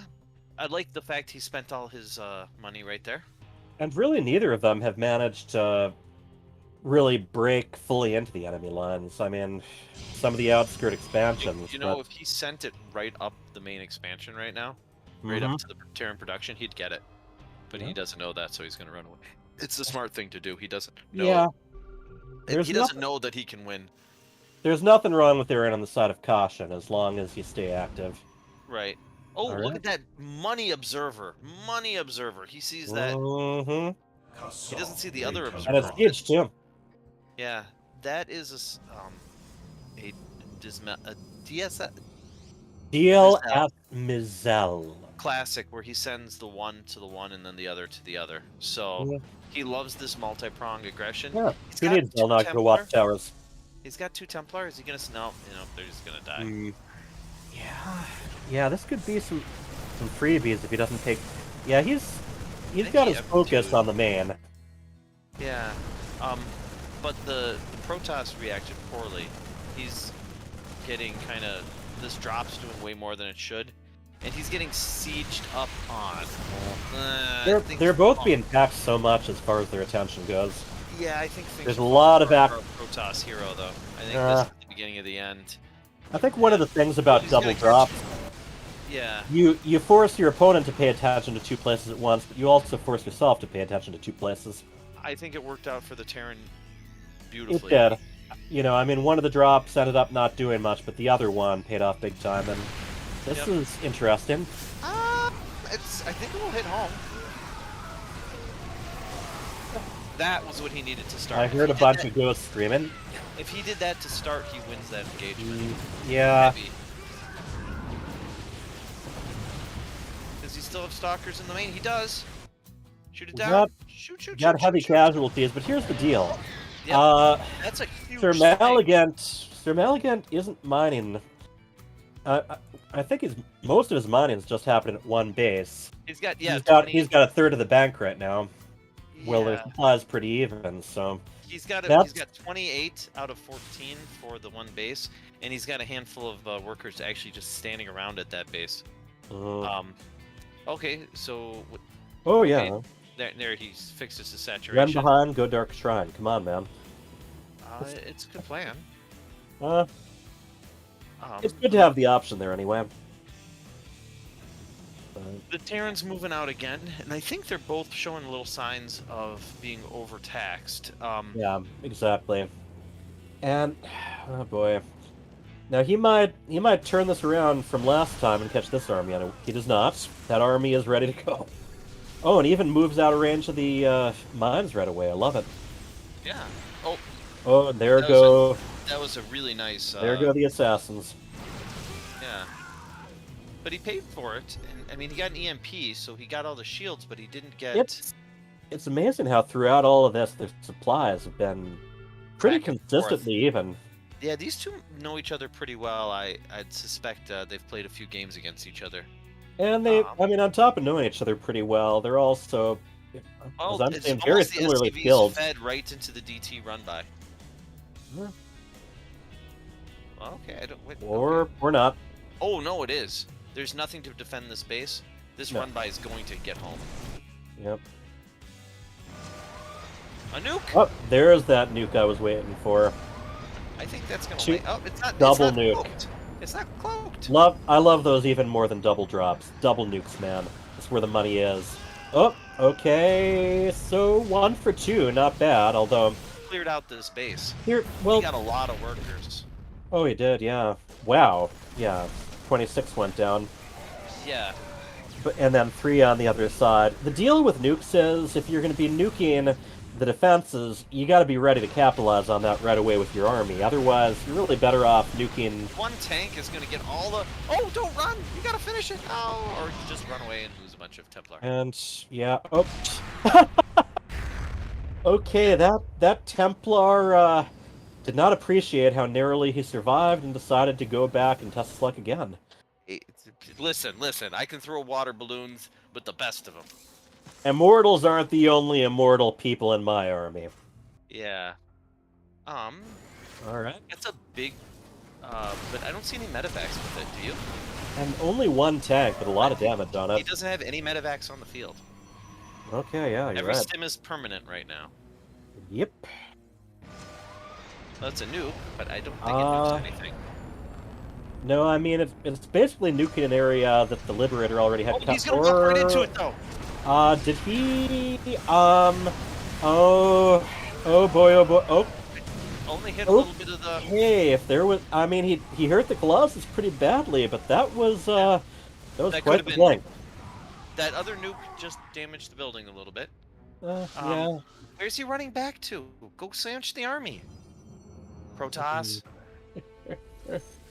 I know you don't F2, but this is the time to F2. You know it's sitting right there. You can see it. You can see them.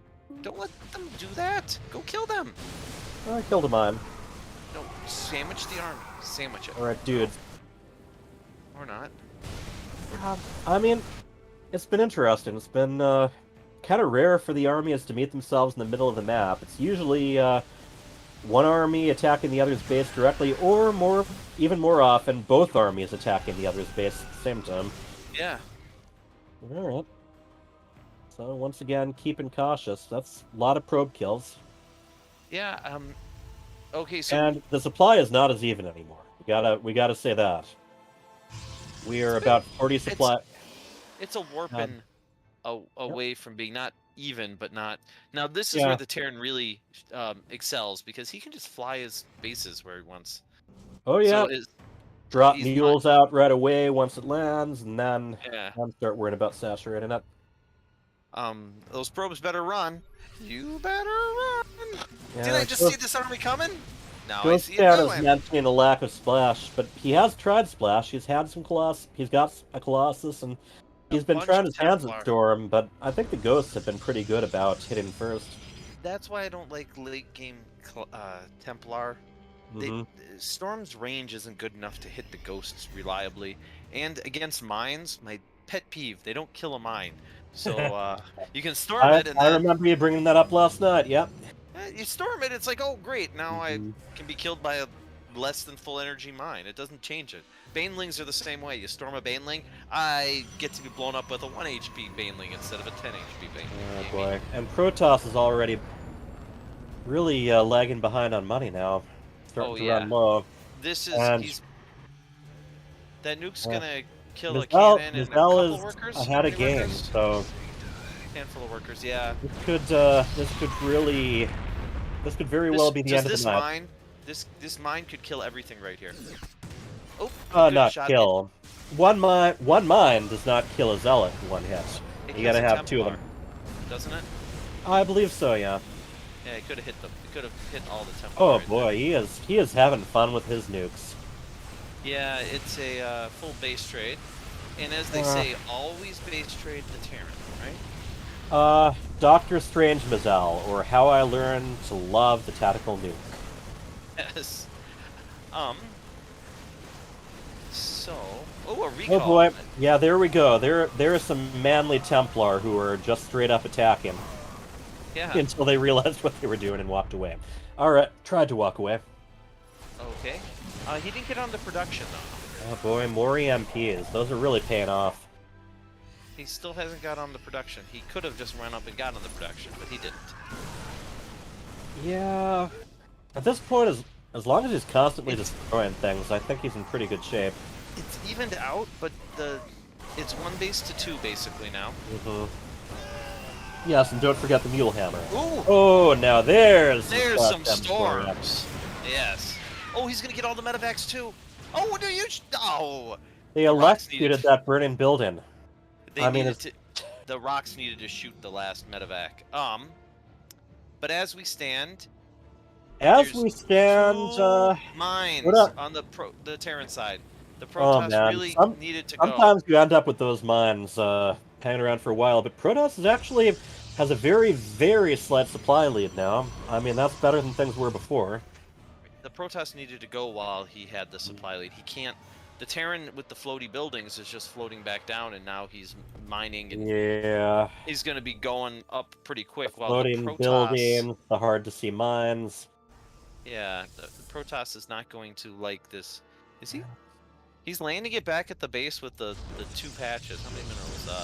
160, 70, and 300. So Care to do some number crunching? No, I'm just curious why you put it down there, not the one a little bit further away that has full. You know, sometimes you really want to finish off the whole plate before you get the next trip. I mean, yeah, that's a thing. Dark Protoss Templar protecting that area. The Protoss is still on 1 base mining. It's going to be hard to push in. Yeah. I mean, they've both hurt each other pretty badly. You know, as they say, they're both a little bit punch weary. Yeah. And they're nice. Citizen's Rest doesn't work good against DTs. Not and he's coming all the way back. Cool. Oh my gosh, those 2 DTs are buying so much time. Right. The damage, you know, they're doing damage, but more than that. In the other base too, yeah. Oh, nice. Look at that. Yeah. Those mines, thanks to the last patch some time ago, don't grow quite as quickly anymore. So he chased away the 1, and man, this is as back and forth as I can remember a Code F? Yeah, just a game in general. This has gone on for 26 minutes, and I still don't know who's going to win. And neither have them. There has been no point where they weren't both being clobbered constantly. You know, this has not been a turtle game. Let's put it that way. No, I mean 150 Oh, and down goes the flying orbital. And in comes the cavalry. Leading with the storms worked out. Oh boy, yeah. Did you see the? That's big. Beautiful control. And he kept them coming too. Oh boy. All right, we have ourselves a game tonight. All right, ladies and gentlemen. Yeah, that. Wow, what a game, guys. That game 2 was crazy. Yeah, that's game 2, right? Yep. Game 2 is crazy. We're going to game 3. The decider. Oh, wow. On Moondance. Wow. He got the feedback on the Ghost before he got EMP'd, and then proceeded to storm. I was like, he's leading with the Templar, and then he made it work. It was beautiful. Yep. Weather report has nothing on Sir Maligant.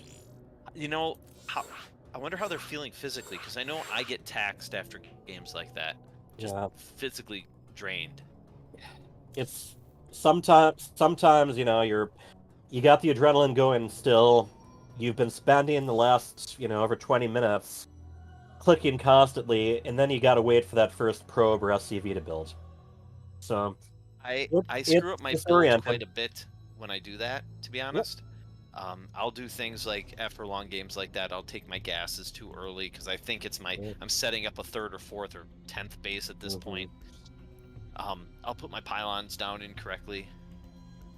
So it's especially because we're going quick, it's hard to, sometimes for your brain to settle down. Okay, this is a new game. I'm going to be doing new things. Now the question is, does one of them break out the cheese? Like, I don't want to. That was 26 minutes. Yeah, I can't. it's like I don't want to do that again. Yeah. I want the win or lose. It ends now. Yeah. Yeah, that's how I feel. Yeah, and it usually doesn't pay off for us, but hey, at least we can go to bed afterwards. All right, in the lower right, the red Terran. He is DLS Gazelle. nice and complimentary. All right, at the top, the purple Protoss player. He is. There they are. There they are, acknowledging how much of a toll that can take when you don't get to relax here and there. You got to constantly be staring at the screen, checking the mini map every chance you got. You were talking about storms. You know, the slowness. High Templars don't move very fast. Hey, Yep. that probe, I mean, not probe, that SCV is not taking a regular scout path. Yes. No, he is building something. He is building something. That's a little very far bit away. Yeah, it's more right in the middle, but yeah, and he's gonna get scouted right away. Like, hey, wait. Well, he's gonna see that there isn't, Wait a second. I know you're not a Code B player. Where'd you put your barracks? I spell fromage, and is already rallying it around to see if it's somewhere nearby. The old Bjorn likes to do that, where he bakes the 3 racks and puts it like he puts his rack someplace else behind his base or just on his side of the map. Oh boy, we got mind games now. Yes, my racks is at my 3rd. I have tried to trick people into looking for proxies, and all it does is make my base harder to defend when they go ahead and attack me anyway. Yeah, you're not quite Bjorn, but I like the fact it's out of the way enough that this might actually work. Yeah. That it's gonna get there a little sooner. I think but it spends all this time. He's gonna scout the entire map before he finds it. Yeah. So I think the mind game works just fine, and he's going mech. I think. Get the SCV in there. It's not a cheese. It's a fake cheese. Yeah, you know, the old Brood War days. If you were up against Protoss or another Terran, you know, you'd make your 3 Marines, stick them in a bunker, and then you'd be flying that barracks around, scouting with it. So, yeah, quick question. We got he already lifted up and There's went back. the Reaper. So it was Singer. Oh, but he didn't. Oh, he was busy microing the Reaper. He let the guy in. Yeah, the probe is sitting in the middle of the base here. Down. Get out of my base! Get out of my base! I'll fight you. We have a Widow Mine on the way. Yeah. And we have a dog barking right behind me. Here. Yeah. The because of the threat of something else, those it delayed those adepts from coming across the map. If those adepts were getting in there right now, it would actually be pretty devastating because he's only got half a Widow Mine built. They would be hitting right about now. There'd be the 1 Widow Mine to chase them both away, and I think adepts can take a single Widow Mine. Is that correct, or is it not correct? You can't take 2. Oh, they can't take 2. All right. And for the record, my daughter gave me a torn paper towel with some writing on it and marker. Excellent. So, hey, I'm riding high. There's a probe that's got to be a scouting probe. That one, that's intentional. He's looking. He expects those drops to be coming right over there. I expect a pylon to be. Yeah, now right. She'll leave the pylon behind. And yeah, like you said, they know each other. Yeah. What do you want to bet that this probe is sitting right on the path to see this drop come in? Unfortunately, I don't know if he has enough to take care of the drop, but I think that probe is going to be sitting exactly where it is. Let's see if he reacts. He might want those adepts back quickly. Okay, so I'm staring at. Oh, it's on Hello, his probe. screen. Hello, He can medevac. see it, but he hasn't done anything. Oh, he moves towards it. He sees it. He sees it. Uh-huh. Oh, Okay. Yeah. Mine versus Probe. The grudge match to end all grudge matches. Yeah, that probe was beautifully positioned. He knew Oh, that yeah. was coming. Yeah, they know the maps. They've had a Not chance the to look around maps, it. it's they know each other. Well, yeah. But it's definitely... This is definitely a route that makes sense. If there's anything flying coming in. We shall see. We got the... Okay. Got observers... Got one observer out and about and one back at the main. He sees that marine too. Are you gonna kill it? Well, yeah, he also... also that Oh, probe... it's gonna get in. It's gonna get in. Oh. The bane of all Protoss. I wasn't looking for a second, and Right. 6 kills. yeah, but the late pull. That's yeah. That's putting the seatbelt Could have on been after worse, you've but gone it could through have the been better. windshield. Well, I'd still say he probably was hoping to get more than 6, but that is still substantial.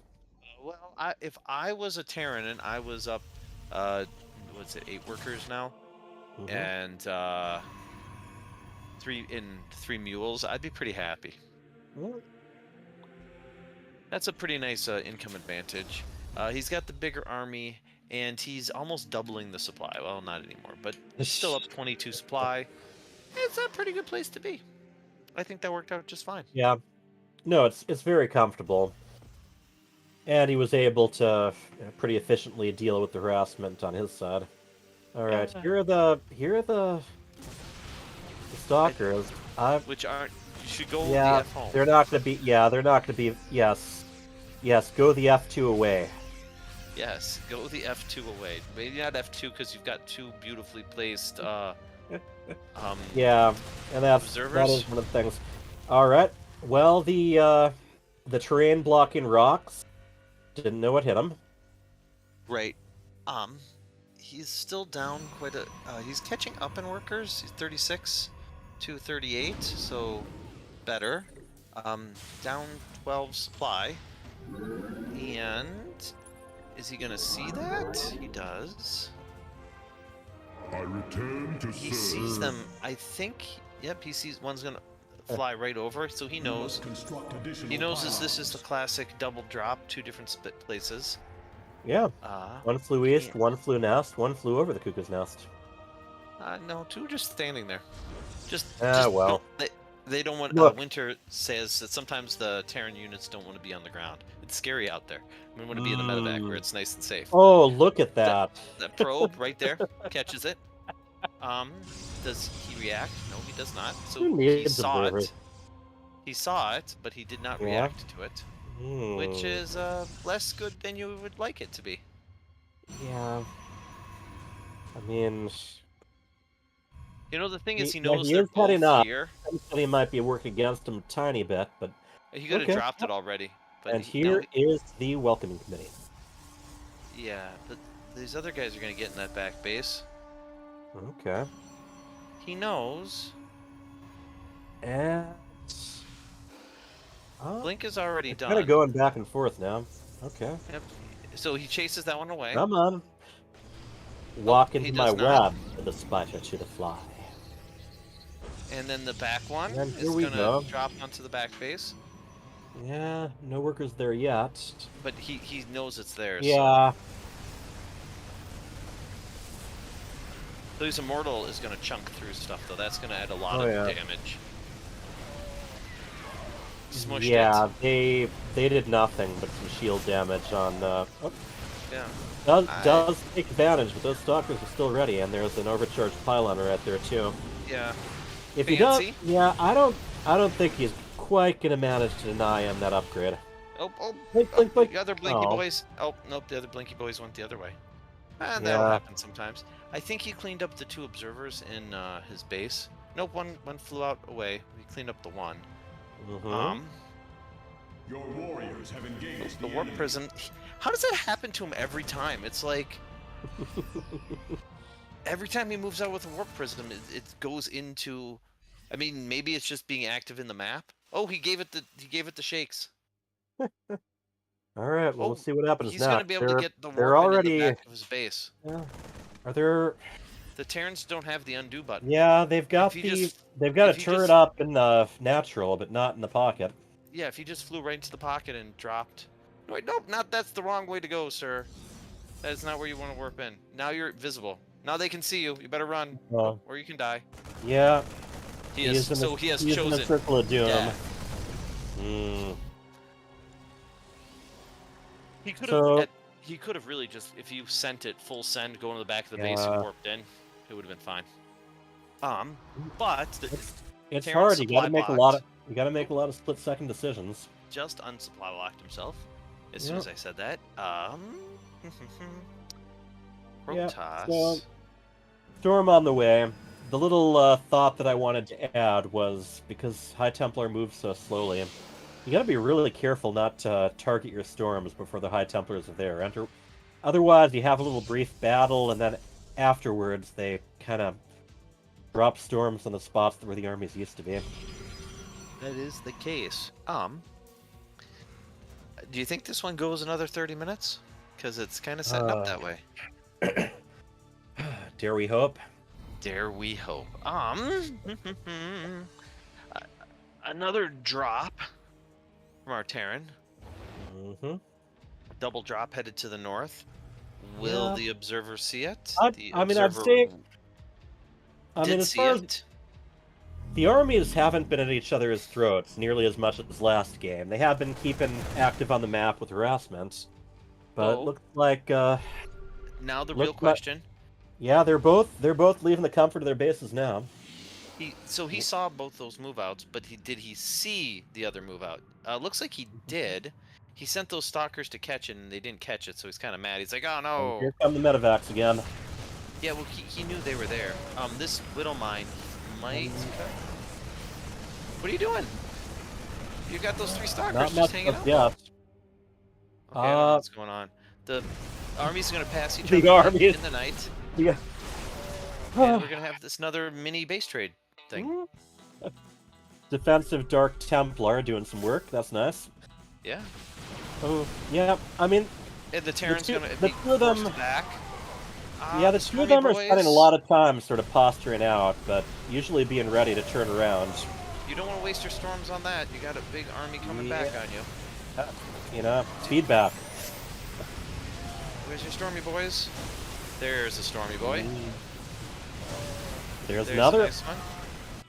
But the And Terran might be- kind of wiped house with that.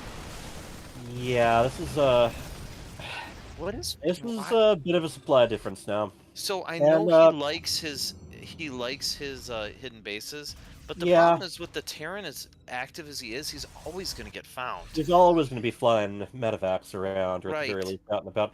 The only place that would work would be at like the very corner. Yeah, the very corner of Well, the he map. does have the His- very corner too. Nope, And he not has that corner. That oh. one's gonna get caught by a drop. The very south corner. Southwestern corner. Yeah, southwest corner will. I think would be Oh. a place that might not Okay, be another found. missile turret going down. Um, But yeah, he will they kill it before it runs? The scan runs out? Vermel. No. Yeah, there you go. Vermeligant, yeah, he's especially fond of little gaps between bases, and yeah, it keeps them more hidden, but it also makes them a lot I harder don't think to he has defend. enough splash. Oh, he does. Especially if you stand there and take the storms to the face. Yeah. That You is know, probably not what you want to do. It was a long time before I, got the hang of being ready to just immediately back my infantry away, like even preemptively. Yeah, and they're gonna get away. And the I gotta tell you, the base is up, but it can't mine. Like, Yeah, unless he well- recalls probes. Terran it's just- lost 28 workers there. That's Yeah.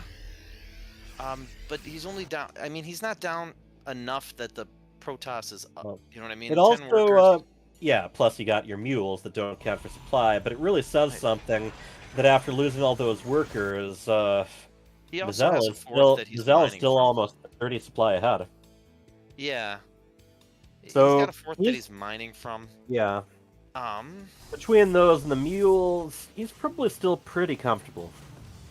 Yeah. We'll see. We'll see whether these hidden bases serve their purpose, and I mean, not the bank mining is definitely from piling. It's weird. The bank is really piling up now, so I'm waiting to see what he constructs. Okay, think he's he got could 4 just- gateways now. Yeah, gateways, Oh, I think. and of course, researching DT Blink, or Yeah, Shadow of Stride, course. I think it's called, right? Yep. He's got that. He's got. I mean, I guess it keeps the Terran from going and bopping it right away, so that helps. But it takes so much longer to get set up. He's got. Honestly, I think sometimes it can be just as beneficial, Oh, look to at that forgo scan. stealth and just He's put, like, yeah, hey, exactly. what do you got there? Yeah, there's nothing he can do to defend that. Uh, But instead, I mean, the he pylon's knows not close that. enough to warp in. Yeah. But Well, instead- not quickly. Yeah.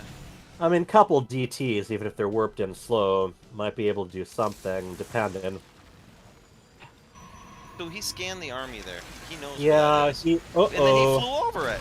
Yeah, he thought that Ooh, medevac bloody turned. storms again. Yeah, that medevac turned around, and not only didn't it get to damage that hidden base, but died without getting to drop anything. Yeah. I don't like. You know what's funny is I don't like cannons and batteries versus Terran. Stim Bio seems to just run right through it and that position. It depends. And I the mean, cannons. for me, sometimes it's just about buying yourself enough extra time to actually get something there. Well, I agree, but that base is, unless you're planning a recall. Can he see the army? So the thing is, there's no cannons and batteries next to this other one No. that could. Oh, and it's just gonna go down. Just cancel it. Just cancel it. Yeah, well. But Thing the is, main armies, there's a ton Right. of mines there. I don't think he has any detection. He does not. Sure doesn't seem like it.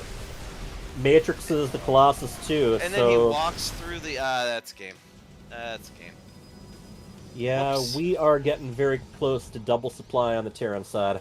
Yeah, Whereas he's for already crossed Meligan, the now or map. never, and probably never. That's a good storm. Yeah. Well, you got a lot of Terran units that cover each other. Did they? Yeah, they. They friendly took out splashed down Nexus in the upper end. No, they friendly splashed down the Liberator. Oh, yeah, that'll happen. Yeah, but All right, here we go. Marauders. Oh, yeah, immediate yeah, EMPs. Yeah, this game, he played Yeah. much better, but that's a lot of red in your base. Yep. Base in your Further. base.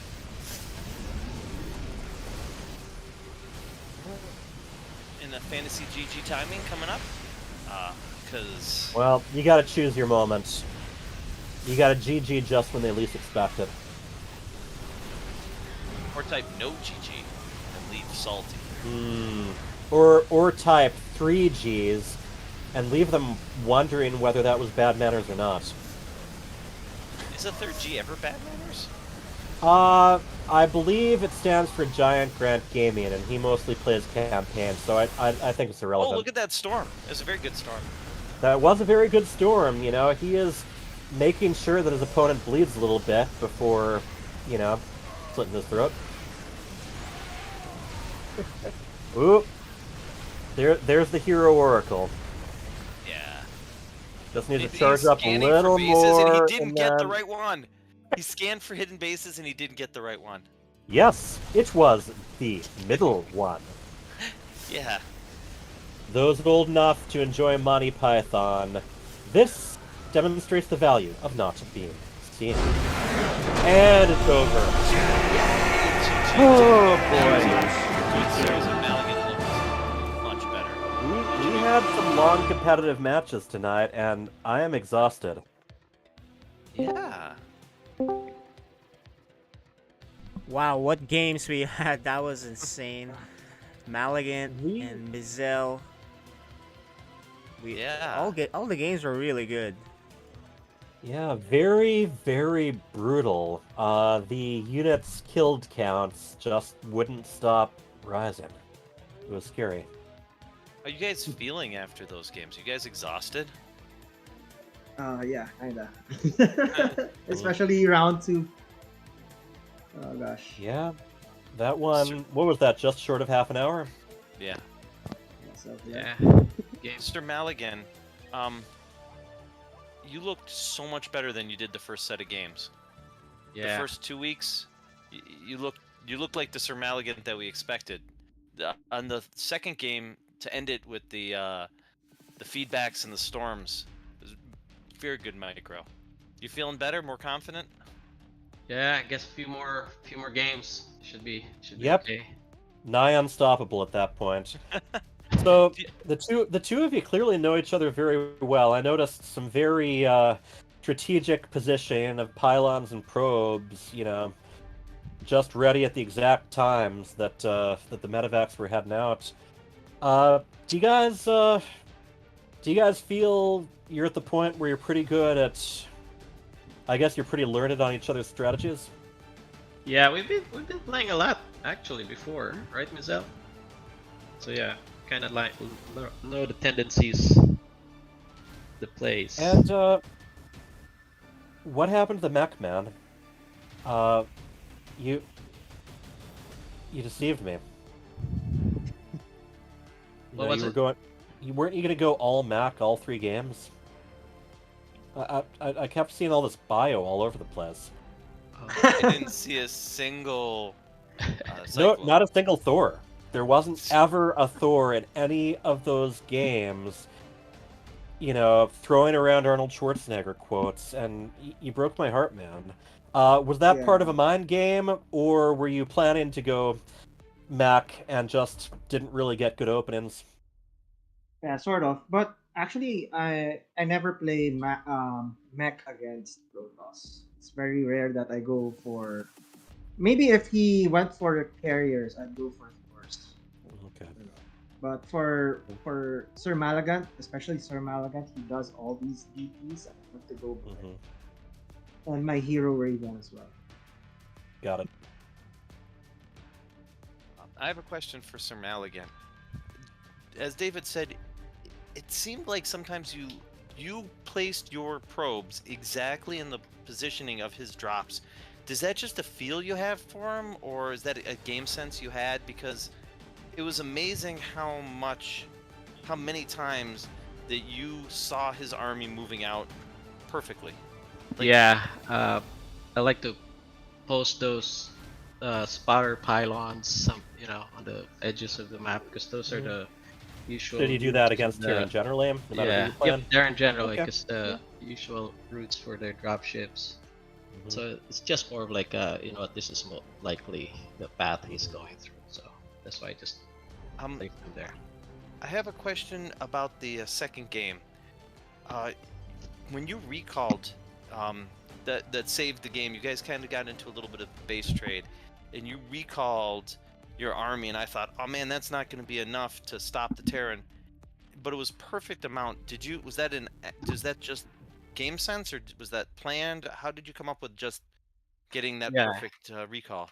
Usually I just recall a bunch. I don't recall the whole thing. This way, when I attack move, it's more like a pincher move. Like the rest of the units on the bottom just goes up, the rest on the top just goes in. So if he tries to escape, then there's a force that's meeting him going down. That's exactly what happened. Yeah. So yeah. Yep. Yeah. So that was that was the thing. Is it was a plan. It wasn't a partial recall. It was. Yeah, because usually when you recall the whole thing of the whole army of Protoss, then there's just one choke there. It's just gonna Also, pointless. Nexus recalls. There's only so many units you can fit into those recalls anyway. Yeah. Yeah. There's a natural. In that case, yes, you definitely picked and chose which ones to bring back. Yeah, that's why I grouped the Colossus and some of the Templars with it before I recalled. So, I don't. This is Mizel's first game of the season, correct? Yep. Yeah, I think so. Yeah. Right, Mizel? It Yep, is. yep. Are you feeling mid-season form? I saw a lot of very fancy micro, or yeah. Yeah, I guess. Yeah, I've been practicing a lot. Also, I wanted to highlight the happy accident that I did. The nukes. It's supposed to be fusion core And then when I Oh, check, oh, there are two. Okay, fine. Let's go nukes then. Yeah. It's an accident. Oh, it was Well, an accident. It worked out in your was the favor. plan. when you have radioactive lemons, you make radioactive lemonade. I didn't practice nukes. Don't really do nukes. Yeah, I mean, Thought the nuke the definitely were first nuke effective. would, yeah, I thought the first nuke would land in his army. Yeah, But then he you know, blinked. ooh, Yeah, wow. it that was amazing. He blinked at the last second, and it just Exactly. hit the Colossus for a little bit of damage. Mm-hmm. It was almost the moneyest of nukes. So what I Moneyest of noticed, nukes, moneyest of guys, blinks. Yep. game 2 and 3, Maligan, you fell way behind, right? You lost a lot of workers, but then you came right back in both games. In fact, you won game 2. That was probably the best game of this season that I've seen. And then game 3, you almost pulled it off, but you had a bad fight. You kind of forced it into that middle. Yeah, that main force of mine that just got lost. I mean, got annihilated there. That was my bad. I shouldn't Yeah. have. So forced- if I was thinking if you get to an okay start, you start to feel pretty good because you're like almost a comeback kid tonight. Almost. Yeah, it was almost there, but it was fun to watch. Congrats, Mizell, on winning, and Maligan, good seeing you. You're off for a while, so we're gonna see a much different Maligan. Yeah, you got a lot of matches in early on. Yeah. You'll be sitting back and watching the Back-to-back. competition. Yeah, most likely more practice for sure. Well, that was just after a 2-hour practice all week, so not bad. Like 5 games or 6 games. Yeah. Yep. All right. Well, any final questions, guys? No, I think I've got them all. That was well played, both of you. Really showed both of your skills. Yeah, good game. Congrats, so much. Mizell, on your first win. Thank you. All right. Well, let's talk about the games tonight and the games next week.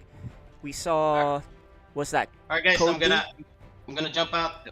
Later, Okay. Maligan. All right, guys. Bye.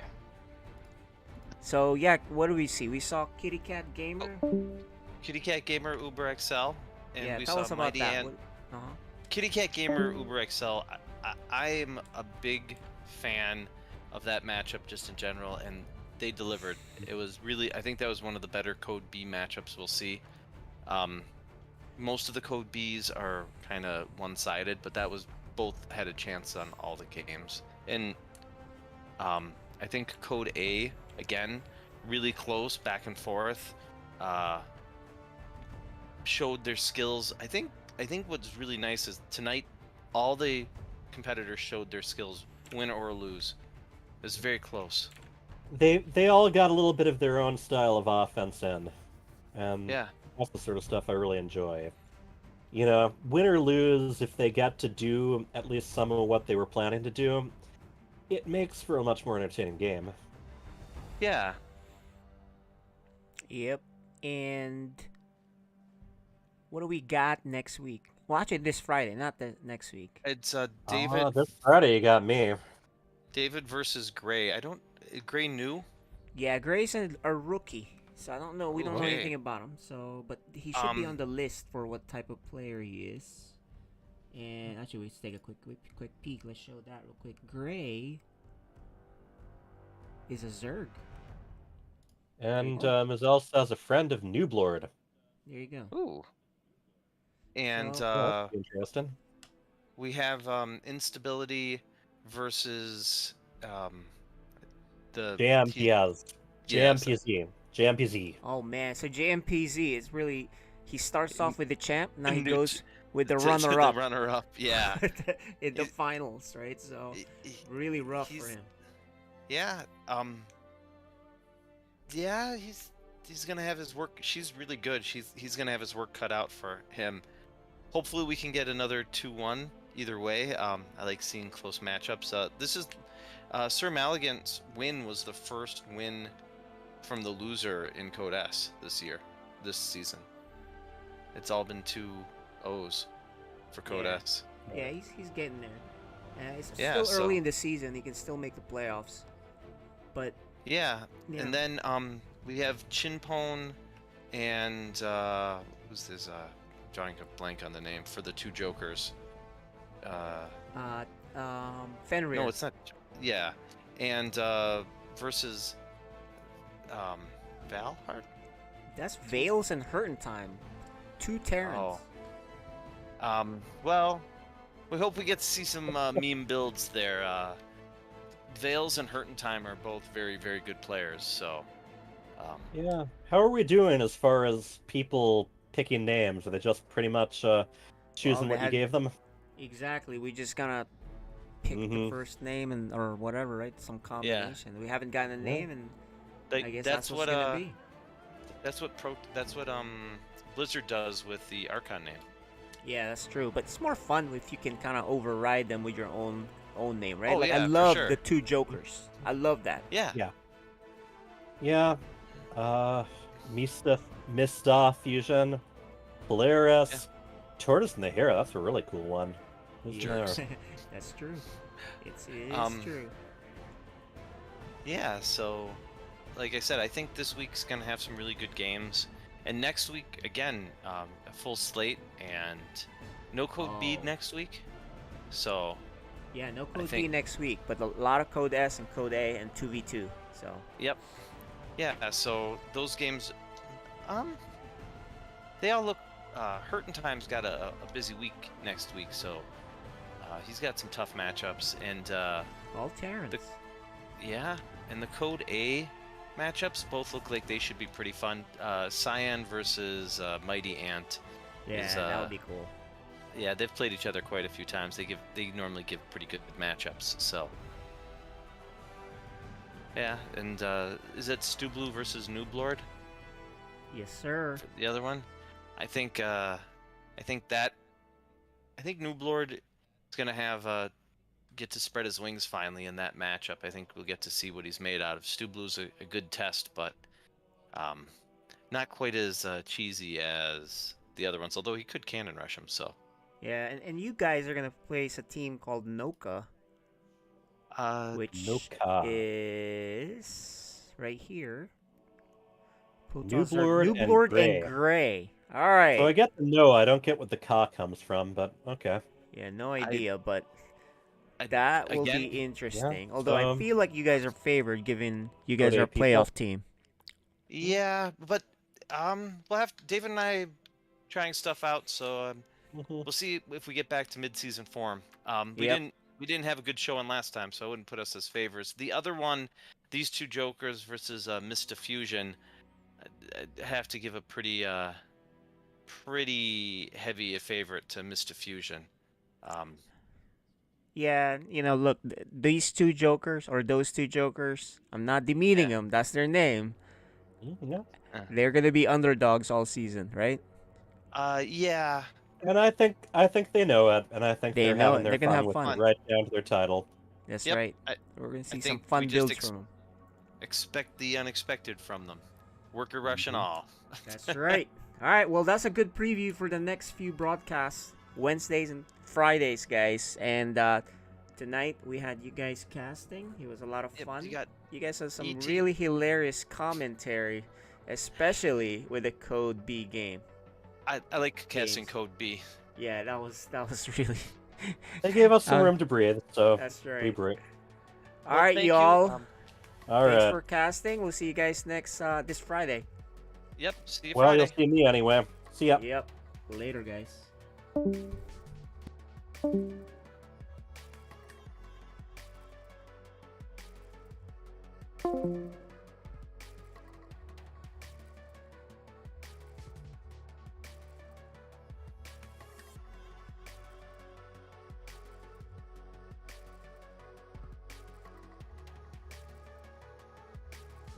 Side of the map is killing probes in the main base. 3 probes do go down, but this is the lowest health drop without fighting anything I've ever seen in my entire life. He's healing up the Marine slowly, but definitely in a bit of a painful spot are a lot of these Marines. Deepu going to flank in with the Warp Prism, it looks like, maybe. Oh, no! Oh, no. Loses the Warp Prism with 4 Stalkers in it. That's so unfortunate for Deepu. say that drop is well worth it at this point. Loses so many probes and then a full medevac as well. If we look at the units lost tab, you can see that Criminal's been over twice as efficient as his opponent. 1,700 to 4,300. That's a major difference. We can see even in that battle report, it doesn't quite show it correctly because there were 4 stalkers in the Warp Prism. It doesn't show 4 stalkers, but 5 stalkers, 3 probes, and a Warp Prism. For just 8 Marines and a medevac. You'll take that any day of the week. And who calls GG.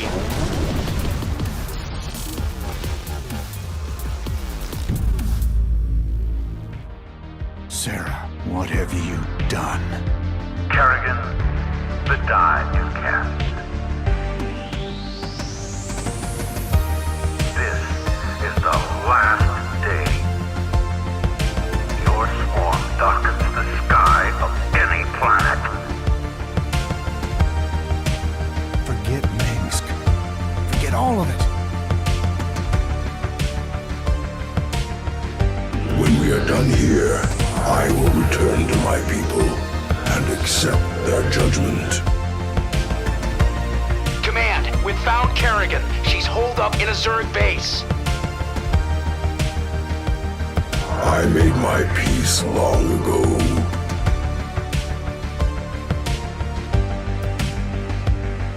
Consider it done. For ire.